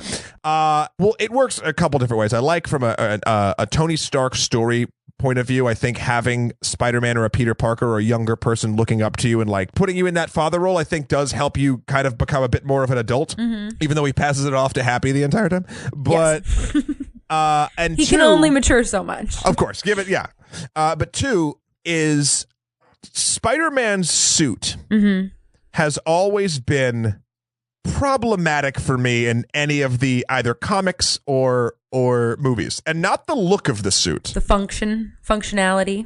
Well, Peter Parker is a genius, a scientific and tech genius. He also somehow knows how to sew a very intricate suit out of Lycra and other like, it just never added up that Peter would be able to make this intricate costume. Yeah. And now, twofold. One, Tony Stark gives him an intricate costume. And two, we're shown something new that we haven't seen before, making it very techy. Yes. Like, it's not spandex. It's like... It does things. It has a talking AI and, like, 600 web combinations and shit. It makes sense on how he can do things. I have a question. Sure. I didn't know that Peter was making web. Yes. I thought it came out of him because he's a spider. That was the Tobey Maguire films. They did it for simplicity when Sam Raimi was doing the films. And it makes more sense. I kind of... Though I guess it would come out of his butt, so that's yeah, see, it doesn't make sense. I like that it's because he's smart. And I like that he... I like it too, but it threw me because I was like, what are your spider powers exactly? It also makes more sense, like when he runs out of web, or when, like, if the web shooters aren't on him, it makes him more vulnerable. He loses one of them, and Ned, his friend in high school, actually saves him from the shocker and that bus fight scene in the back. Like, that kid is great. He is so good. He's fantastic. Ned is one of my favorite additions to this whole thing. Now this is interesting. He is a holdover from Miles Morales' Spider-Man run. Do you know who Miles Morales is? Isn't Miles Morales the, like, Afro-Latino Spider-Man? Yeah. Spider-Man. I just saw a guy interviewed that wrote for it and was completely charmed by him. Miles Morales takes over the mantle of Spider-Man in Ultimate Spider-Man when Peter Parker dies, and that he gets bit by a different spider. Oh shit! He has a slightly different abilities. Queens has some bug issues. Get an exterminator to Queens. So while I do like the nods that this film does take to Miles Morales, in fact, Donald Glover's character of Aaron Davis, he's actually a villain called the Prowler. Oh, there's a bunch of sort of hints to that when he's getting sold the weapons and he doesn't want the big weapons, and they say he has grav climbing gloves. He's like, wait, what? He like wants those because he's a cat burglar. Oh. He also is the uncle to Miles Morales. And so when Peter is interrogating him at the car, he's like, look, these guys are crazy. I don't want them in the neighborhood. I got a nephew who lives here. He's referencing Miles Morales. Oh, cool. was blinded by the fact that Donald Glover was so publicly like, let me be Spider-Man. And I loved that they let him be in Spider-Man because he's too old to be a high school student. Well, he's going to be the voice of Miles Morales in the animated thing, I believe. Which is, it's so cool. Now, here's where I think... He used the secret. Yeah. He willed it into reality. Here's where I think it's a little bit problematic, though. Mm-hmm. I love Peter Parker straight up. I'm glad we got another Peter Parker story actually justifying him in the correct point, the correct age in the Marvel Cinematic Universe. I love it. Yeah. However, we've seen so many Peter Parker stories. The story we're being told in this is such a mashup of both Peter's story and Miles' story. Ned is Miles' friend in the comic book. Oh, interesting. There's a bunch of just sort of little things that they've mixed in. They've also got the whole movie Birdman happening. Well, that's yeah. We'll get to Michael Keaton. Oh, we'll get to Michael Keaton. Okay. But I just, they poached some Miles stuff. Interesting. Which is, it's fine or it's not fine, depending on your point of view. Well, I'm sure they'll poach something for the next one from something else. Of course. Why not? I don't know if you know this. Marvel has a lot of comics. Myself and my wallet are intrinsically aware of that fact. They got a lot of stuff out. I've heard of these They're comic pretty books. prolific, that Marvel. Let's talk Michael Keaton. Who I love. Thoughts on Michael Keaton's performance in this movie, or the character of Toombs as general? Is another circumstance where I was like, casting directors have no vision. Like, they literally were like, Birdman. I love Michael Keaton, so I'm fine with it. But it's just the whole time I was like, but literally that's how they decided this. I feel like they didn't even audition him. They just offered it because they're like, we know you can be a bird. I don't know. But I understand the character. He feels like an incredibly grounded in real problems villain. Yeah. Incredibly grounded. More justified than most. Yeah. And if you think about it, even though he's got fantastical things about him, marvelous things about him, because he's got this alien technology that he's scavenged, but in this universe, that's what guys that in our universe are, taking stuff that falls off the back of a truck. Yeah. That's what they would be doing. Yeah. It checks out, and they would be doing it for their family. And willing to kill for it, because they do in our universe. It's incredibly realistic and incredibly relatable from that point of view. He is, and I love, so the Vulture in the comic books is a dumb character. It's a character from the 60s. It's literally a character who's 90 years old who builds a suit to rob banks to pay for his hookers. To save his granddaughter or grandson or something. Oh, no. It's stupid. And it's when you have a 16-year-old punching a 90-year-old, it's weird. That feels weird. But they took the Vulture, a character I rolled my eyes at when I heard was going to be the villain. You could hear them grinding in the back of my skull. And they turned him into something that fits in the MCU. They turned him into a believable character. He's not evil. He's just out for himself and his own. Yeah. He blames Tony Stark, but it's not that megalomaniacal fucking mustache twirly and now I'll kill him. He's like, no, I'm just going to stay under the radar and I just get my shit done. Yeah. The government, it just screws him over. He's a common sort of blue collar, just fucking dude and also he's scavenging these things. Vultures scavenge shit. That makes thematic sense. It makes sense. And all of the tech he has developed for himself is functional in scavenging for more shit. It all looks like it's hobbled together. He has the Tinkerer with him. He has the Shocker, which is these are also minor villains. Here's an issue. Oh. Everyone's way too casual when they turn what's his name into Ash in front of them. Well, it's so funny because there's no reaction. The Vulture's first murder is a pure accident. Yeah. And it's and he has no reaction to it, which makes me think this man has killed with his bare hands. Even if you hated someone with every fiber of your being and wanted nothing more than to see them die, to see a human being dissolve that way would be upsetting at the least. Even if you're not sad about the person, you'd be like, what the fuck did I just see? Because then he's like, oh, I thought that was a levitation thing. You meant to levitate him and that happened and you don't care? Yeah, the level of shock on his face is not congruent with what he actually just did. There's no question. But also, bravo for boldly killing off Tom Hardy that fast. That wasn't Tom Hardy. Wasn't it? No, it just looks exactly like him. That's not Tom Hardy? That is not Tom Hardy. Oh, I've been giving them a lot of credit for killing him off. I always am impressed when they kill off someone impressive. Wait, there's another one of him running around? Let's Google him. There's a clone. What's he doing? The other thing I think this film does very well is we've never actually seen the real struggle Peter Parker has. We've never seen like high school Peter Parker, even in the two garbage movies by Mark Webb. The struggle of his life and feeling like he's a kid missing out on his life because of the responsibilities of Spider-Man has never felt more real.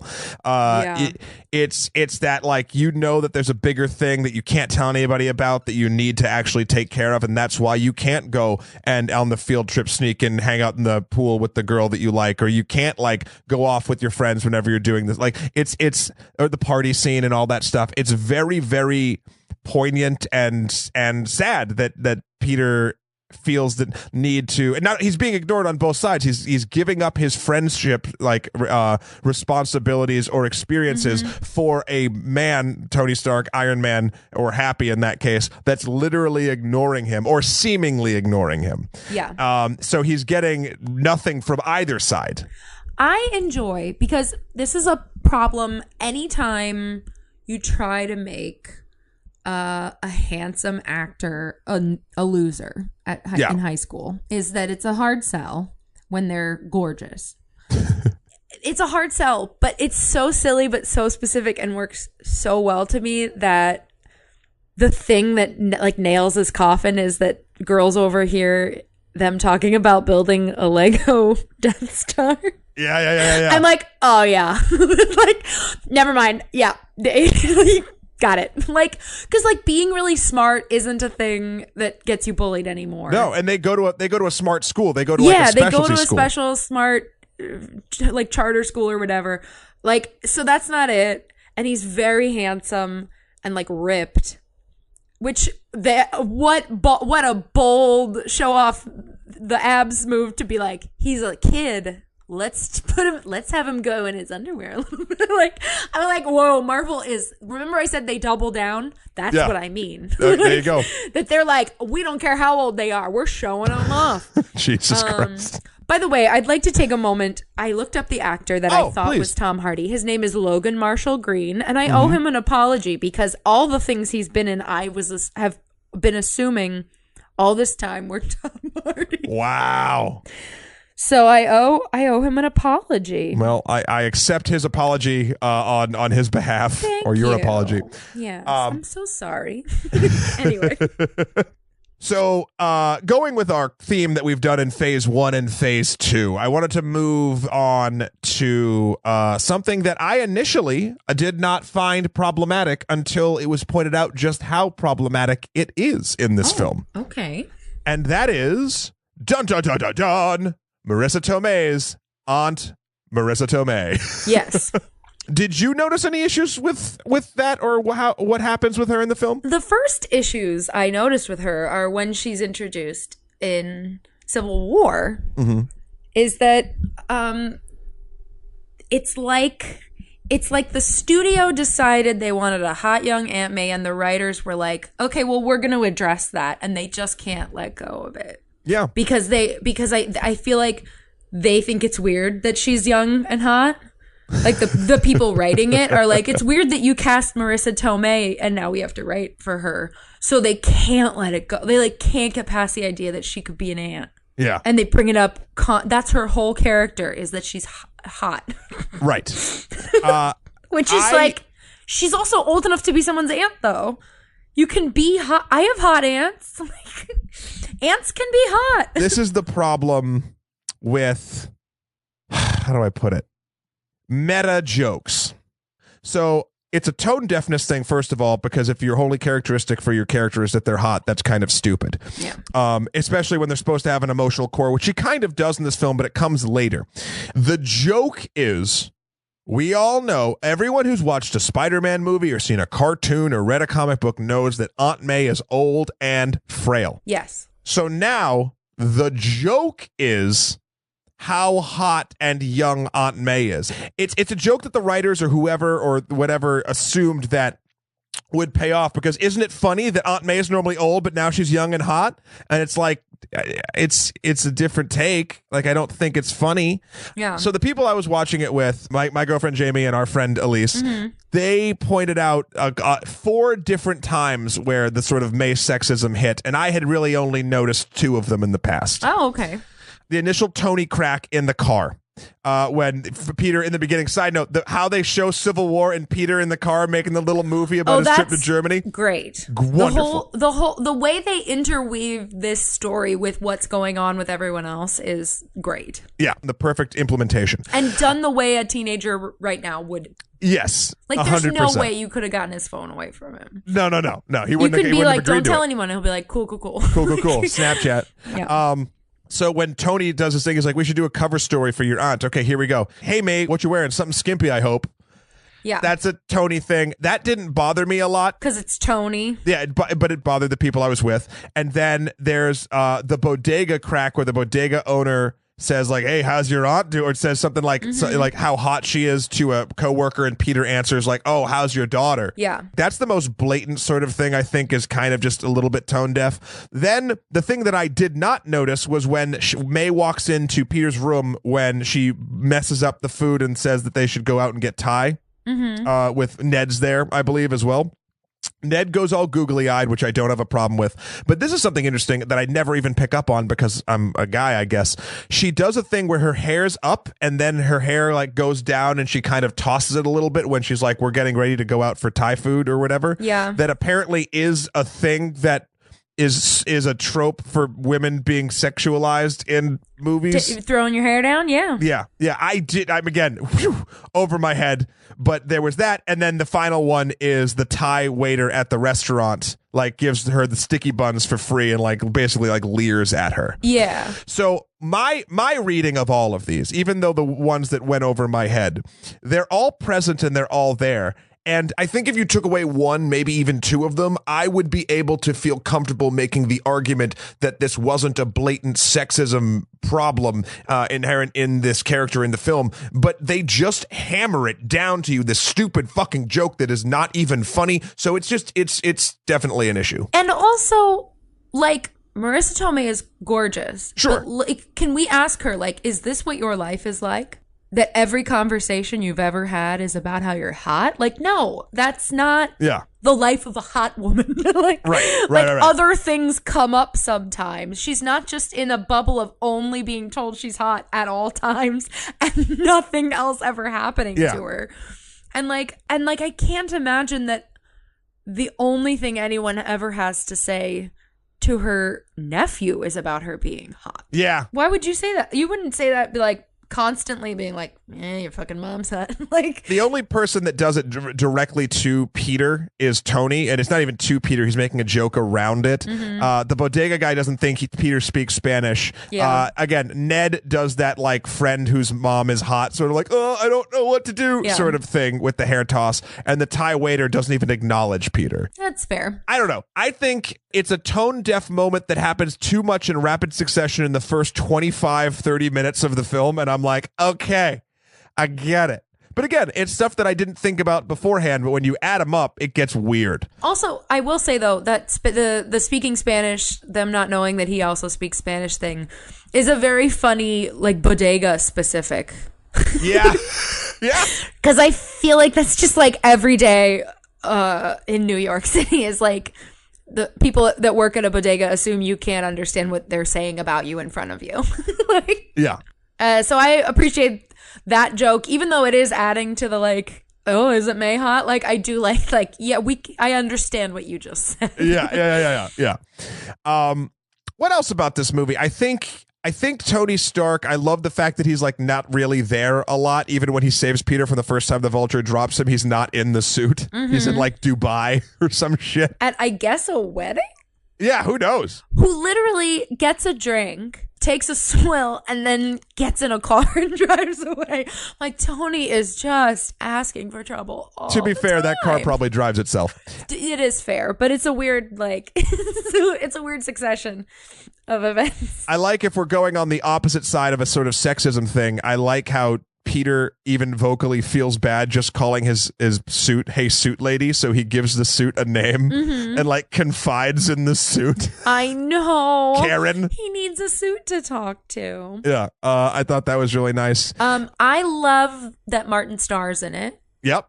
As the teacher. Yep. He's very funny, and it's also, if you're me and you pay too much attention to what John Francis Daley's up to, a cute little throwback to Freaks and Geeks. This actually, it's interesting. This film borrows a lot of, like, I think, good tone from things like Freaks and Geeks, and just that pure high school movie-ness to it. Yeah, it's very much a high school movie. Like, we've talked about, like, Marvel being other genres. Like, this feels like high school movie genre. It does it right. Yeah. And this is where, this should be the wheelhouse. I also love everything Zendaya says. The best Mary Jane on the face of the planet. When she's like, I don't want to go into a monument that was built by slaves.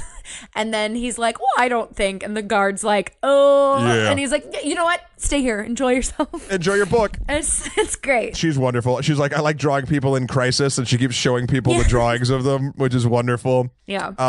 The Captain America cameos are great. It's purely true. Oh, they're so funny. You would have those in schools. And I love how Hannibal Buress is like, I'm pretty sure this guy's a war criminal now, but like, we gotta show the movie. No, yeah. And then and the after credit scene. The after credits is so funny because it's like, it's about patience, and like everyone has just sat there for 10 minutes. Yeah. And then sometimes it pays off. Other times you've wasted your time. Yeah. So good. I love that. What makes this the best thing that it is sort of a high school movie is the twist when it reveals that Liz's dad is Adrian Toomes, is the Vulture. Yeah. Not something I saw coming, not in the comic books. No, total shock. And the most tense moment in this film that has Spider-Man fighting everybody. It's not the ferry, it's not the plane, it's in the back of the car going to prom. Yes. With the Vulture driving in the front seat, and the conversation they have. It's terrifying. Yeah. And of course she would think nothing of it because dads do that to dates. Right. So this movie does that a lot of times with connecting story structure to theme in very interesting sort of packaged, wrapped up in a bow sort of ways. So it ties together the Vulture as Liz's dad and makes it that sort of, it makes the typical scene of a father talking to his daughter's date, but now you have the subtext of he's going to murder him. God. If he continues to be Spider-Man. Then you have the other thing being like little things like the last heist he's planning ties in to the Avengers Tower being exited, and that the thing that we've been hinting at that seems like a throwaway thing for Happy to be doing is actually a narrative point in the film. Yeah. It never has throwaway moments. They all tie back to themselves, and that is strong story structure and script writing. Yeah. That I think doesn't get enough like real credit to it. When you can have all the aspects of your movie fit together like an actual jigsaw puzzle would. Yeah. And not have anything forced or lose a piece. Yeah. I think that's super, super impressive. Like when I first saw it in theaters and rewatching it, I love Peter's moment of having to psych himself up and be like, you can do it, Spider-Man. Like, and lift that fucking air conditioner off of himself and like convince himself that the suit wasn't what made him powerful. And like, but he's just so emotional and scared. I think the moment is ruined for me.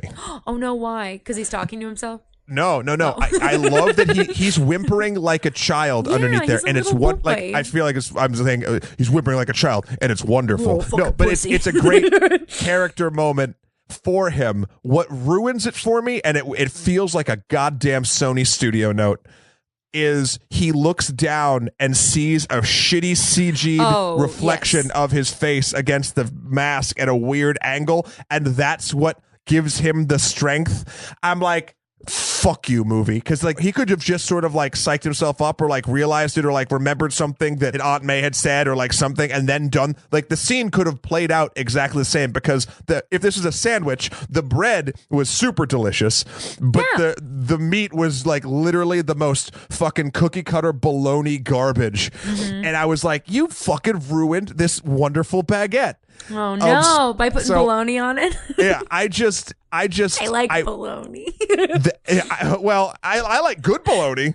Oh, Oscar Myers. Oh, is that the? Oh, that's. I was like, is that the good kind? No, Shalyah, that is not the kind. I don't eat meat anymore, and the only thing I miss is like crappy bologna. So, all right, so fair. Ties into me being fine with the scene, but I see where you're coming from. I have bad taste in meat. No, the analogy holds. We're just from two different perspectives of the sandwich. Yeah. We're both talking about the same meat. It's just that one of us is fine with eating it. The other one isn't. And that's what makes film discourse fun. Is there anything else before we get into the lesson that you want to talk about in specifics to this film? I feel like we've got most of the things. We covered a lot. Yeah, we covered a lot. What do you think this film is saying, if we want to go back to Shahir's original question for all of these films? What do you think Spider-Man Homecoming is trying to tell its audience? I think the overall message is that you have to find, like, it's cheesy, it's baloney, but you have to find the hero inside of you. If he wants to be a hero, he has to figure out what that means and where inside of him it comes from. He can't just rely on the outside idea of what being a hero is. He has to figure it out for himself. That's very true. That's very poignant. That even goes down to the last scene when Tony invites him to be an Avenger and he turns it down.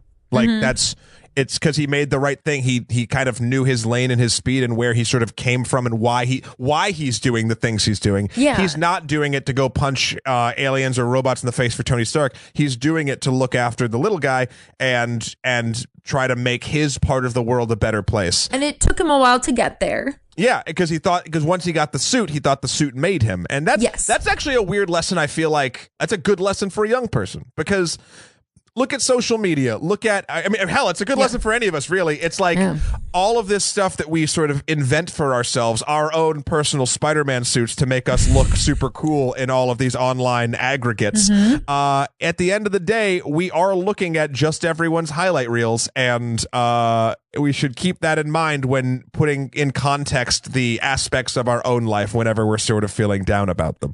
Absolutely. Because, I brought that into a weird spot. But it's a good lesson. And weirdly enough, I think that even ties into the good old-fashioned with great power comes great responsibility. It does. It does. Especially after we've seen where all of the adult Avengers, like the shit they get into lately.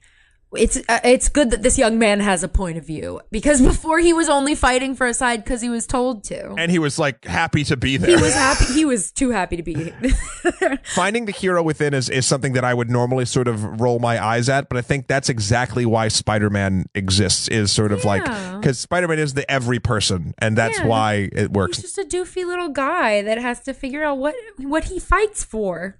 Well, speaking of doofy little guys. Oh. Thor. Let's no. I was going to bring up Taika Waititi. Oh. Because he is a doofy little delight. I love that man so much. Thor Ragnarok, directed by Taika Waititi. I am obsessed with him. I saw him walking on the street the other day in my neighborhood. Oh, did you tell him we were going to talk about him? No, but I texted Elise and was like, do I turn around and like hit him with my car so I can make him talk to me? Like, what do I do? I love him so much. What did you do? I kept driving. That's okay. I didn't want to hurt him. I just was like, do I yell at him? I love you! You Taika Waititi, I know who you are! This movie, he took over. Oh, yeah. And they let him. And it's great. Totally. And I go back to what we said in our Phase 2 episode. Please go back and check that out when we were talking about Edgar Wright and Ant-Man. I think that Marvel learned their lesson from that battle. And sadly, again, Edgar Wright, my favorite working director, it sucks that they had to learn it with him. But like, you should give these auteurs that you trust full control, and beauty will come out of it. And they seem to have learned their lesson. Yes. With Thor Ragnarok. Yes. Because it doesn't, as much as it is a Thor movie, it tonally is so different than the other ones. Oh, yes. And yet works, and it's just so fun. But like from the ground up, they rebuilt what Thor is. Whenever I'm looking at a film that does something like this or does a complete switcheroo or a 180 of tone or whatever, I like to weigh the pros and cons of it. Now, there are things in this movie that basically they hand wave away. They hand wave Jane Foster away. Okay, that's fine. Oh, they broke up. They broke up. They actually hand wave away the Warriors 3, who were main characters in 2 other films. They kill them after a sentence each. Yeah. And I get it. You're supposed to show how badass Hela is, and we'll talk about Hela in a bit. We will talk about her. So, like, there are sacrificial lambs to be done in order to be able to pull off a tonal shift of this nature. Sure. I think overall the good vastly weighs out the bad. Yeah. In that regard. I agree. I mean, I warned you. I love this movie.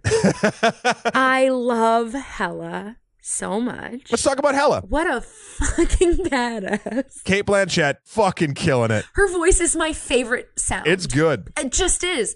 Her voice is just so like deep and resonant and melodious. She's just so, I love it. She's just like, I'm Hela. Like, Yeah. she says it's all throwaway and it's still powerful because it's her voice. Like, she chews scenery in the most amazing way in this movie. Like, she knows what movie she's in and she just fucking goes for it. And she's head to toe is like walking in this character. She's just in it and like languishing in every little moment. Like when she like puts her crown back on and like dramatically, she's just like loving it the way I want someone to love being a villain. Yeah. And it shows, her love shows, and it's I love Hela. Also, she has a doggy and I appreciate that.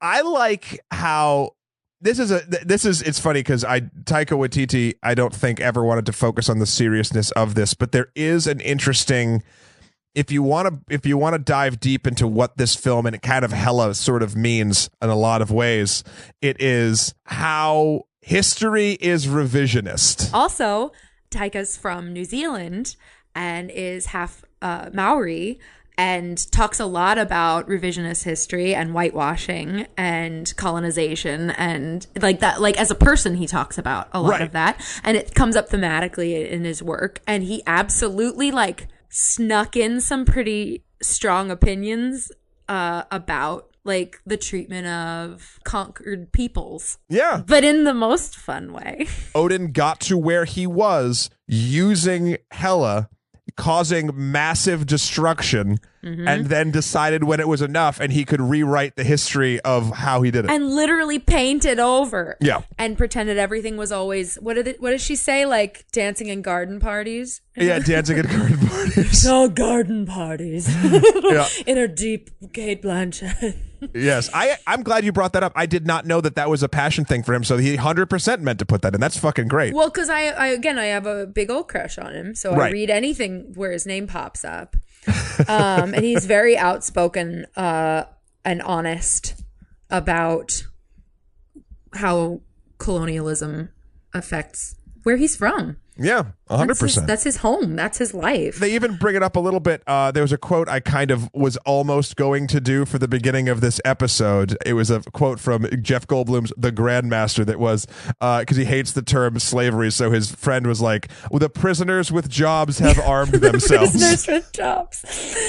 Also, Taika is the rock guy. Yeah, Korg. Yep. Which is, he's so funny. He's just so funny. Piss off, Ghost. And if we're getting to the point of a movie, I think we already found it, especially from my point of view, knowing that this is a part of the director's life. I don't know if that's the lesson of the film, though. I don't know if it's the lesson, but it's a strong undercurrent. Yes. Because at the end of the day, Thor is still fighting the person that is bringing this all to light. That's true. But I think this is a credit to Taika and also the writers of this film, the concept of Ragnarok and Asgard falling, and the fact that it does, due to the only way to beat Hela is to get Surtur, the fire monster god thing that's going to destroy all of it, releasing it at the end. Yeah. he's basically rescuing all of as many Asgardian people that Hela hasn't killed. Because look, this is the weird complex thing. So I'm guessing, even though I don't know the ages of all the people he's rescuing, and actually Thor and Loki were too young to remember Hela anyway. So it must have been a generational, even though the generation is like thousands of years.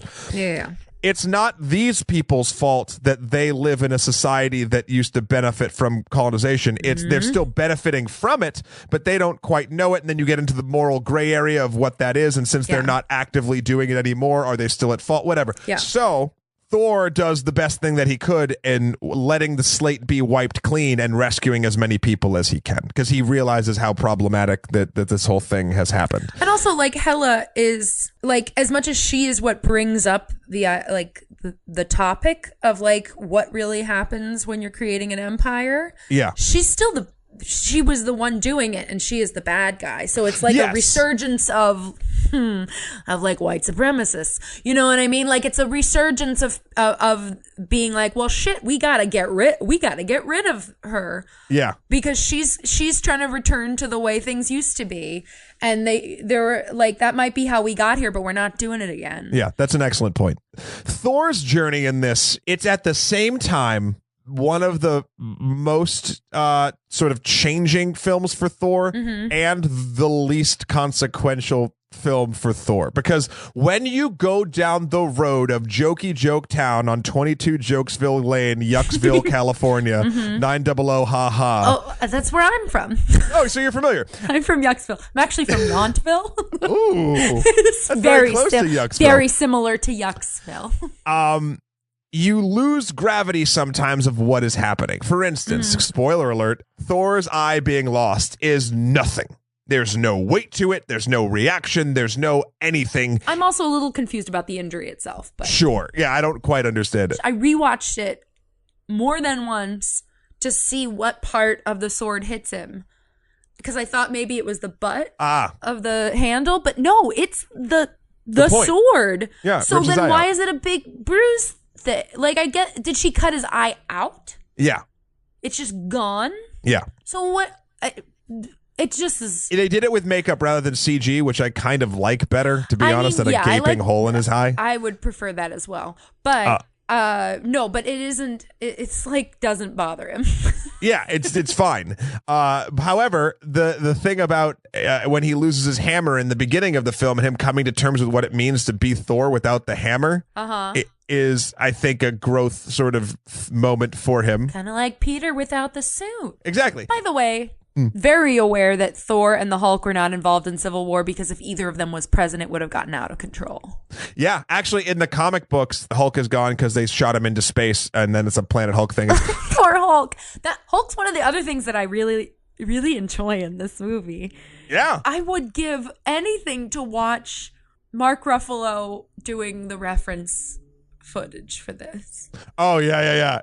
Because you can see him doing it, being like, Hulk angry, like they're tiny, like I want to watch Mark Ruffalo. I mean, you basically do. Yeah, they make the Hulk so Mark Ruffalo. Side note: I love that Thor the entire time is trying to do the sun's getting real low thing. Yeah, to Hulk, and it doesn't work. And it doesn't work. Yeah, he's just heard Black Widow do it and is like, the sun's getting real low, buddy. It's so funny. And then Loki has a great arc, I think, in this as well. I love that Thor always knows he's just going to betray him, and like that's fine. Be still my evil little heart. And he takes the Tesseract, which I think is going to have some bad consequences coming up. I love Get Help. Yeah, Get Help's funny. That's a total Taika thing. I assume watching it, I'm like, oh, this is a thing he did. Oh, yes. Let's do Get Help is something he has said. And it's like 100%. I love Jeff Goldblum. Yeah, Jeff Goldblum is dope. Jeff Goldblum does a show here in Los Feliz, Los Angeles. Okay. He has like a jazz band that he jams with. Of course he does. He plays piano and he does like banter. Somebody off stage like hands him jokes while he's doing it. He brings people up. He stays after and like meets everyone. I took my mom. He hit on both of us. It was very it was so much. But his character in this is that show. So I was like, has he seen Jeff Goldblum's jazz show and just was like, do that in the movie? I bet you he did. I 100% bet that happened. He's just so what a weirdo. No, he took a picture with my mom, and I talked for my mom because she got nervous. Aww. She loves him so much. So I was like, Jeff Goldblum, this is my mom, Kathy. Will you take a picture with her? And he went, ooh, mommy. Jesus. And like creeped up like pelvis first at my mother, who was just so charmed. Well, speaking of charmed, I think Valkyrie's wonderful in this movie.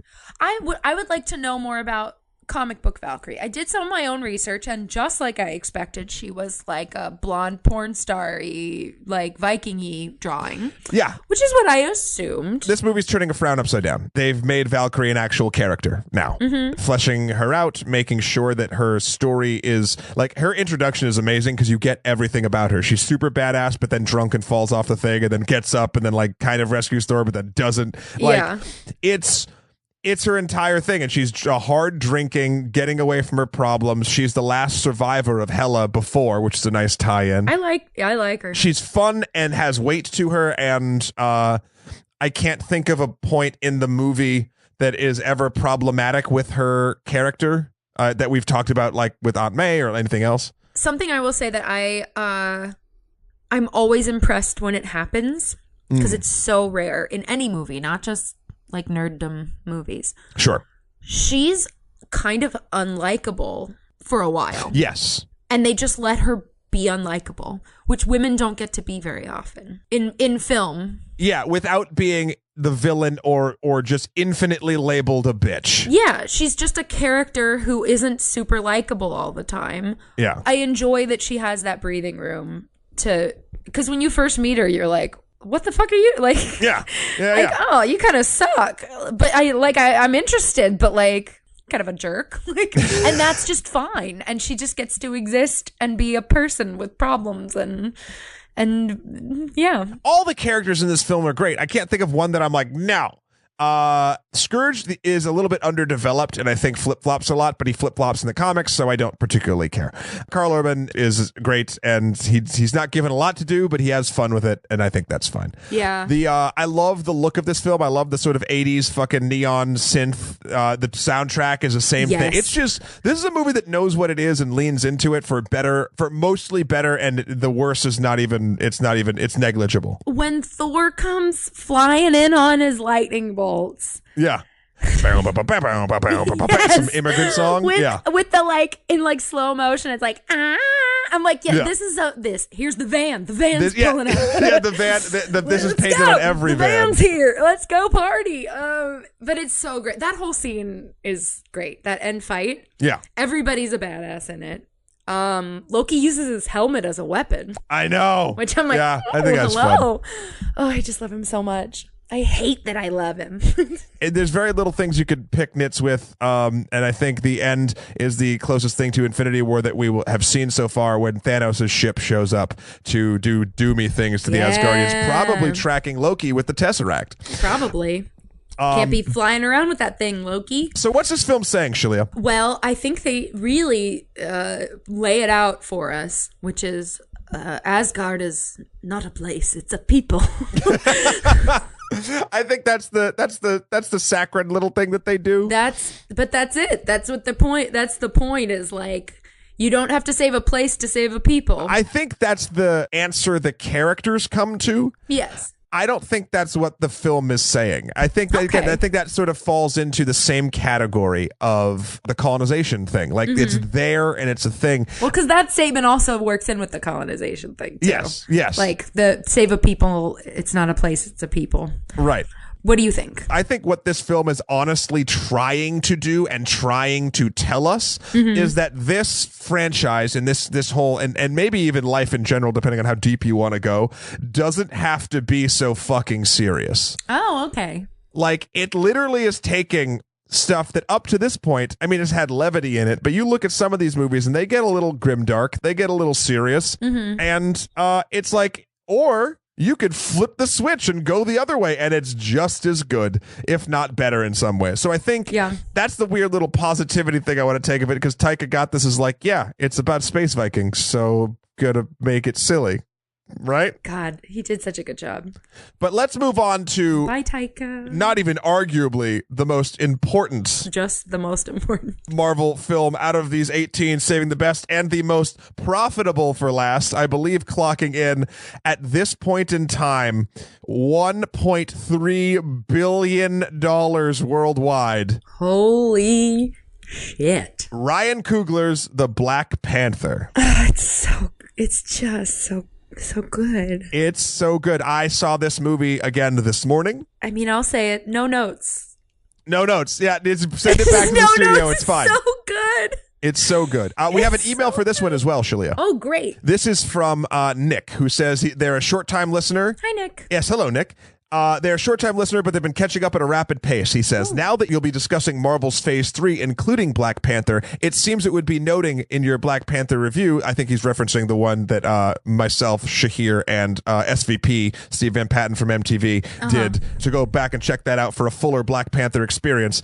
But he says, it was worth noting that in your Black Panther review, you found the use of the, quote, "what are those?" meme jarring. Oh. And that's when his sister is pointing out the sandals that he's wearing. That's a very memeable thing. Yeah. He basically goes on to say, I too felt the same way, particularly because the meme is almost 5 years old now. But if this movie is supposed to follow up Civil War, then maybe the scene was not to reference a meme, but instead reference a time in which the movie took place, 2015 to 2016. Just something I thought I ought to point out. Figured it could open up a discussion about the Marvel timeline outpacing real time. Well, shit. I hate to let Nick down, but I'm too out of touch to have noticed that. I didn't know why everybody laughed. One, I was like, yeah, I guess his shoes kind of suck. I've seen stuff online since then that it was the "what are those" thing. But people tried doing that to me, like as a response online, and I was like, I don't know what that is. Like, I had to look it up and was still like, I don't get it. I don't understand that reference. I don't understand. I am very old. It brings up an interesting thing because I don't know. Marvel's been very cagey because it's dangerous to start putting dates on things, on when they're taking place. The only one we actually know takes place in a specific time are both Guardians films take place in 2014. And the only reason we know that is because title cards say like 1980, then 34 years later. Yeah. Like that's how we can put a timetable to it. Yes. The rest of the films are a little bit problematic in where they sort of connect. And I think if you start putting dates on everything, the experiment might fall apart. Because there's a Spider-Man problem of like when actually Spider-Man's happening. It like might not all add up, so it's dangerous to say. Yeah. I don't know. I'd like to think that the wizard is the wizard behind the curtain and they are including things like that because it does take place legitimately right after Civil War, which I believe did come out around the same time as that meme did. So Shuri would have known that that's a meme and used it on her brother if this movie took place in 2015. Does Wakanda fuck with memes? I think Do they care? Shuri does. She does. Shuri is the one that is the most progressive in her ideology, or like she's the most outwardly like I'm of the world sort of character. They just seem so productive. It doesn't seem like they sit around on Twitter all day like us assholes. But Shuri does, right? Because she's making jokes about sneakers. She's the one being like, this corset is too big, so can we move on? Like, I just would like to believe that Wakanda is a place where people have better things to do than social media. Maybe. That's what I want to believe. That's part of their prosperity. Yeah, right? A nation of people with better things to do. That's a very interesting question, Nick. I think my answer is if they did it on purpose, it was one like junior writer sneaking it in and being very clever about it. Or even a line reading that turned into a joke. Yeah, that could also be too. The actress is young. She might have said it that way. And they were like, oh my God, that's funny. And leave it in. Yeah, that could very well be. I'm going to look into that further. Yeah. What's left to say about Black Panther that everyone hasn't already said about Black Panther? I do have a note.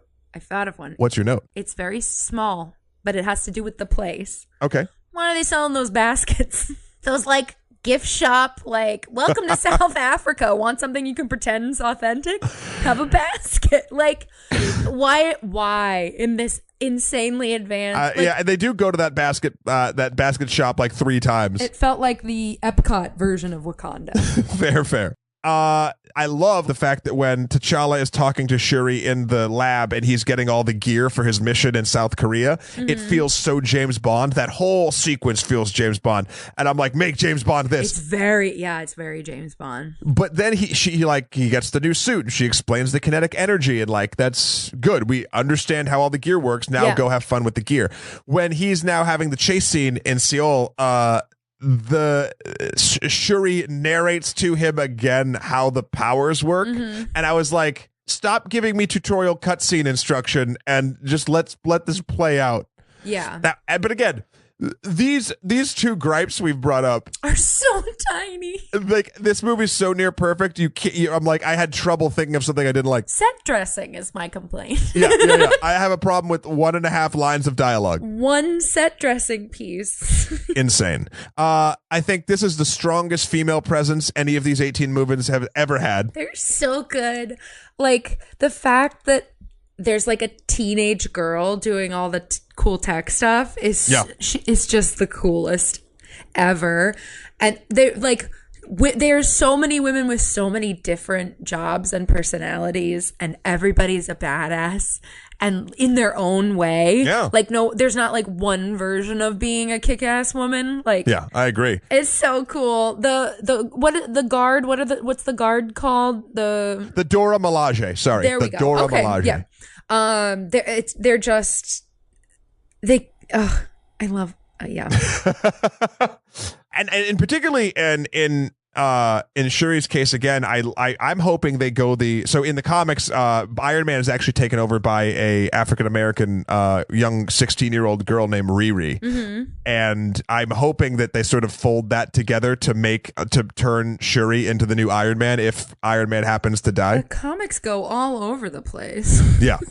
A lot of stuff happens in those things. I know. What else? I like the use of Claw. I like that he dies halfway through and is used as basically Killmonger's ticket into Wakanda. And Killmonger, fuck, Michael B. Jordan, baby. He's so good. And talk about not having a villain's problem. Yeah. Oh, yeah. He is a perfect villain in that everything he says is not wrong. Yeah. It's just about your perspective.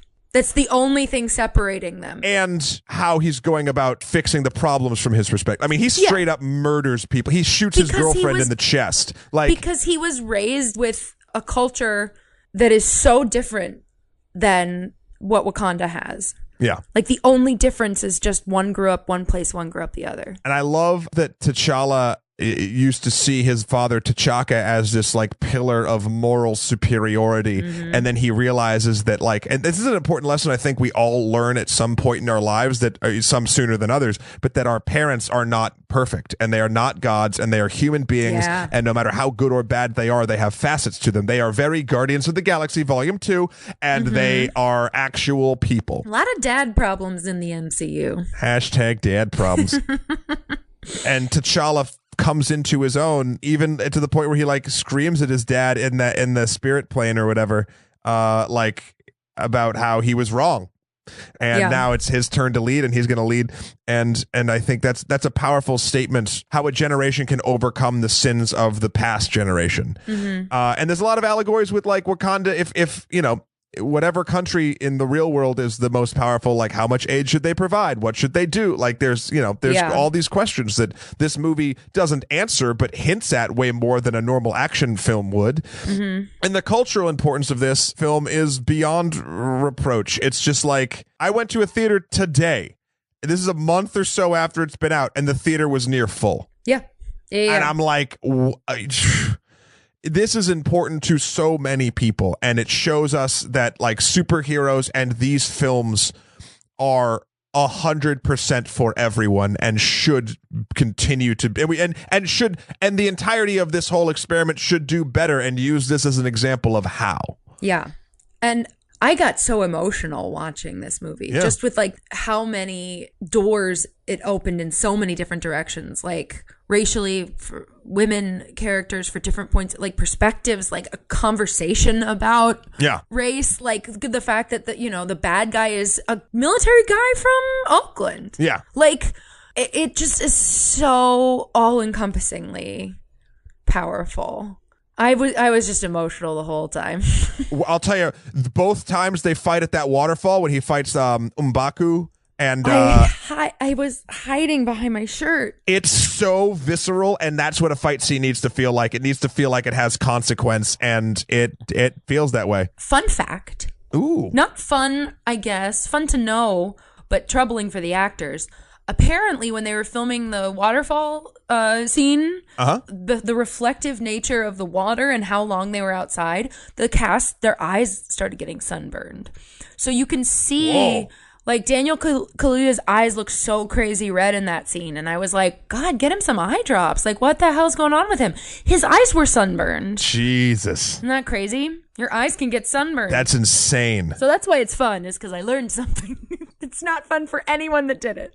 I don't want to cut this conversation any shorter than the other ones, but I do feel like all we'll be doing at this point is just praising this film. Just praising Black Panther. And maybe that's important and maybe that's good, but I also think everyone else sort of already has. I just feel like I love a villain that has purpose. Mm-hmm. I love when a movie can take, like you said, sort of opening all these doors, different points of view, and give them narrative reason for being there. Hell, yeah. I love even Ross, the character, Everett Ross, played by Bilbo Baggins. Why am I blanking on his name? Martin Freeman. Yeah. She said lovingly. But it's a tough role in this film to be that character. Yeah. By the way, though, the two white guys in this film are Bilbo Baggins and Gollum. Would you say they're the Tolkien white guys? They're the Tolkien white guys. That is neither of our jokes, but it is so good. It's so good. No, but I was thrilled. When I first saw the poster, I was like, I approve. Great. All the actors do incredible work in this film to bring their characters to life and show us things we don't normally see in comic book movies. For instance, Okoye and Wakabe's marriage, them both putting country before their love for one another. That's something that's super rare in these types of films, especially a female character doing that. Also, though, I love that she knows that rhino is going to stop and give her a kiss. Yeah. She's like, please don't charge at me with your pet. Exactly. One of my favorite moments earlier on is, and I realized this happened, there's a similar scene in Wonder Woman, and then in this, how fun it is to have warrior women have to wear a nice dress. Yeah, and she's wearing the wig too. Yes, she's so miserable. And in the second she gets to ditch it, throws the wig in someone's face and just like rips the dress up and starts fighting. But like, and even adorable, what's her name? Nakia. She takes her shoes off when the shit goes down. Yeah. Like when they start fighting, she's like, fuck these things. Like, I appreciate that there's this like acknowledgement of like, no, these women, like the outfits we are forced to wear to look nice are not functional. You got to throw them out once the shit goes down. Like, if you're going to fight, you have to take your heels off, throw your wig in someone's face and run. Yeah. Like.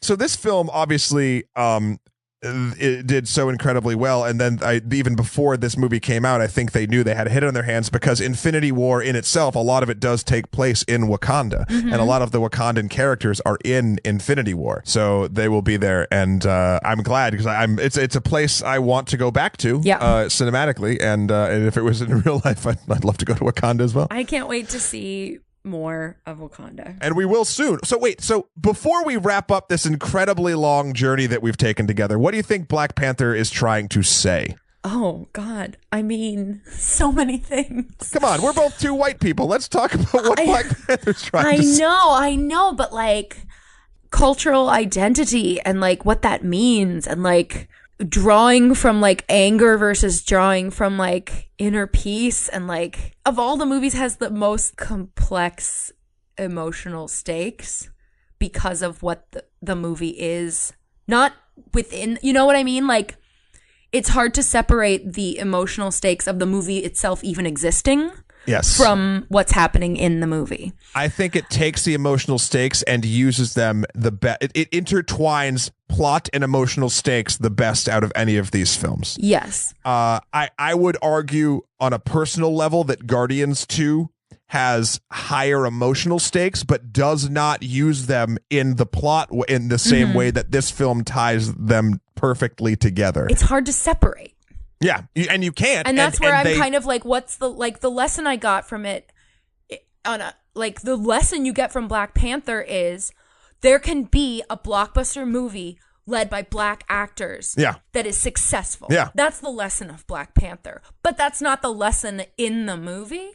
So I'm like, my brain is like having trouble ripping them apart from each other because it feels so connected. If I had to just take what the film itself, I think, is trying to give us is that heroes and villains are simply a matter of perspective. Yeah. And this sounds weird, but like there is no good or evil. And it's a matter of perspective, and it's a matter of evil is literally what society as a whole deems bad. Like it's just like a weird, I don't know. And we have a longer discussion, but I think the danger of identifying things as evil. Blanket evil is like Killmonger's actions were deplorable, but he never thought he was being evil. No. He thought he was being righteous. If Killmonger showed up with like to just like take Los Angeles, I'd be like, "You're not wrong. I'll go peacefully." Shit, Shalyah. Yeah, Shalyah. We did it. We've done it. We did it. We've done it. We've watched 18 films somewhat together. What's sad is I really want to watch Thor Ragnarok again. Well, you can. That's the great thing about these I'm things. probably going to watch. Hey, you know what? Maybe I will too. Maybe we'll just sort of jump on at the same time so we can experience it. Before we sort of wrap this up, there's a couple little fun things I wanted to do. Mm-hmm. At the end of Phase 3, Shalyah, the Infinity Stones. Let's talk about where they are. Okay. I need you to tell me. I'm going to. Great. So the Space Stone is the Tesseract. The Tesseract. Loki stole. Loki has it at the end of Thor Ragnarok. The Mind Stone is from Loki's scepter, and it is now in Vision's forehead. It's in Vision's head. Okay. It's 2. The Reality Stone is the Ether, which was located at the end of Thor 2, given to the Collector, but his collection was destroyed, so we don't know where that is. We don't know where it is. Mystery. The Power Stone is the one from Guardians 1, the purple one, and the Nova Corps has it. Got it. The Time Stone is in the Eye of Agamotto in Doctor Strange's necklace. Shit. And the Soul Stone, no one knows for sure, but it is traditionally sort of a lighter pinkish purple, I believe, and that is the same sort of color that the purple heart-shaped herb that gives Wakanda its power. So I think it might be at the heart of the vibranium asteroid that hit. Would explain why Thanos goes to Wakanda. Yeah. Other than it's great. Hey, maybe he just needs a basket. Maybe that's what the whole thing is. And you go there for the baskets. Stay for the equality. So I just find it interesting. Like all these movies have led up to these incredibly powerful MacGuffins that one person or being is going to try to collect. And which I have magically, up until this podcast, ignored. Well, 7 hours of conversation will fix that right up. I know, but if I had never done this, I wouldn't know where any of them were. Well, I didn't know the Tesseract was an Infinity Stone until very recently. I was like, it's a Tesseract. It's just, I don't. So that's where all the stones are, so Thanos can thank us for giving him that list.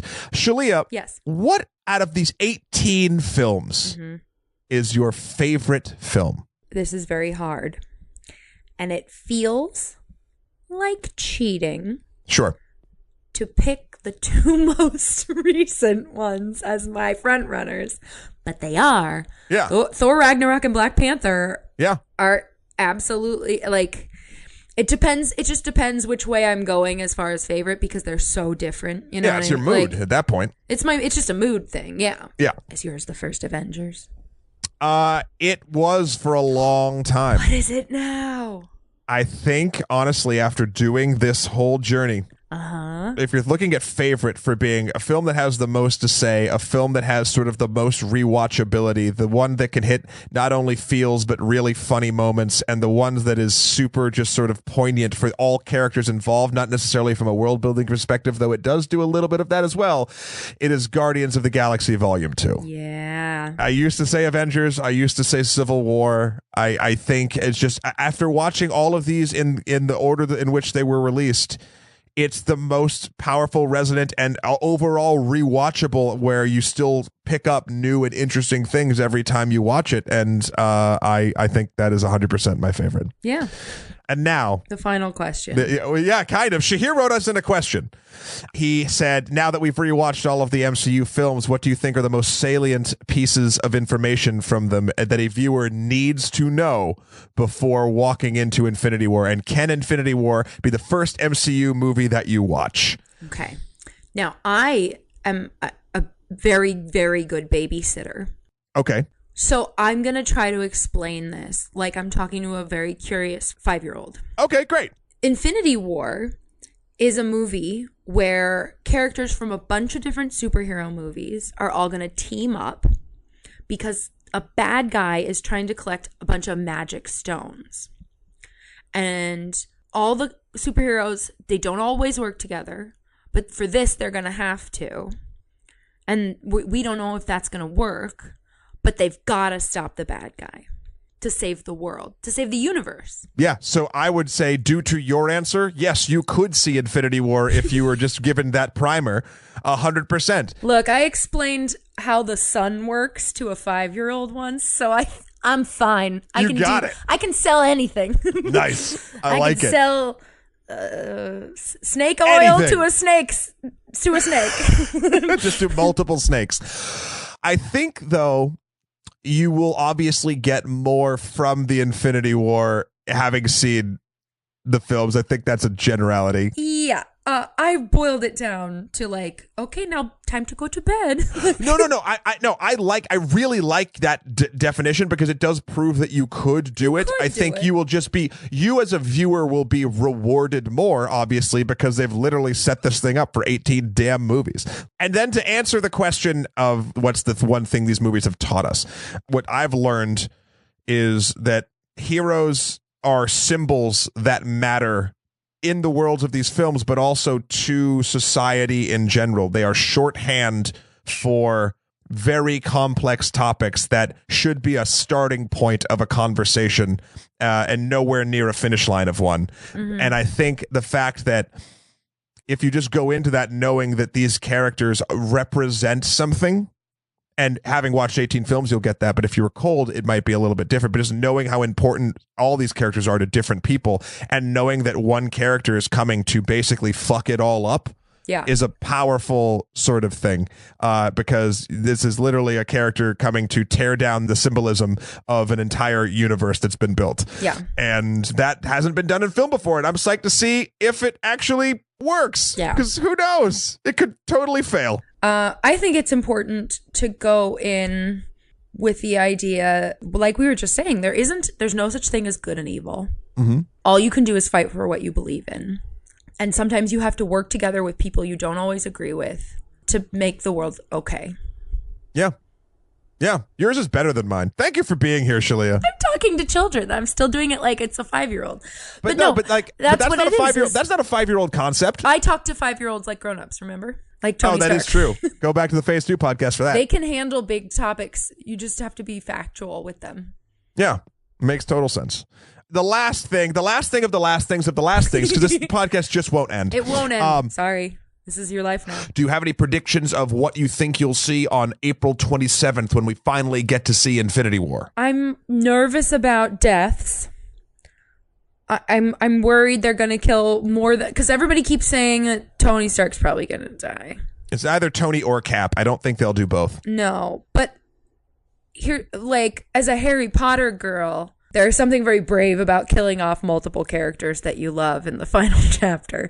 Sure. So maybe it wouldn't be the worst idea, even though it would be sad to have. And it adds weight when more than one character dies because that's real. Yeah. No, true. It's not realistic to go through a war and have only one person die. You know? I don't think only one character is going to die. I don't think they're going to both take out Tony and Cap. No, I don't think so. I think, for instance, Loki's going to die up top. Oh. He failed Thanos twice or whatever, and now I think he's going to give him the Tesseract, and then he dies. Oh, I'm going to have a hard time. I kind of think Cap will sacrifice himself to save Iron Man, I think. Yeah. But maybe his weird powers will keep it won't work. Maybe, I don't know. Oh, well, this has come to an end, Shalyah. I know. There's no more content. There's no more questions. The only question that we absolutely have will be answered on April 27th of the year of Someone's Lord 2018. Mm-hmm. I want to thank everybody for sticking with us for as long as they have. This is a journey that took us a long time to put together, and a journey that I hope was a rewarding experience for anyone listening to all probably, I think, 7 hours of us discussing these films. I get why my mom's not listening. I get it. Oh, she will one day. She'll get one around day. it. She'll miss me enough one of these days. Yeah, just don't call her, and just keep, whenever she calls, She'll just miss send my a link. voice. Yeah. So thank you very much for sticking with us. This has been an absolute delight. Shalyah, it has been an honor serving with you. It has been an honor and a privilege playing with you tonight. We are now the people playing the Titanic down. I hope we're not. Thank you for catching that. That's Of exactly course. what Shalyah, I was saying. We've been talking for 7 hours. I know your Titanic references by now. This has been an amazing experience in, what's the word I'm looking for? I guess it would be indulgence. Yes, I think that's the word. Yeah. So thank you very much once again for coming on me with this journey. I've been thrilled to be here. Thank you for having me. I was spent all day so excited, and now, my life is meaningless again. Oh, that is not true. Will I turn into a villain? Maybe you will. Maybe. I could see you doing some hella action. Yeah. Just get that helmet. Oh, so cool. Yeah. I'm going to go get a helmet. That's my plan. Good. You keep doing this podcast about movies. I'm going to go become a supervillain. Great. It's about midnight around here, so I'm probably going to go to sleep. Oh, Jesus. But this has been the only podcast about Phase 3 of the Marvel Cinematic Universe.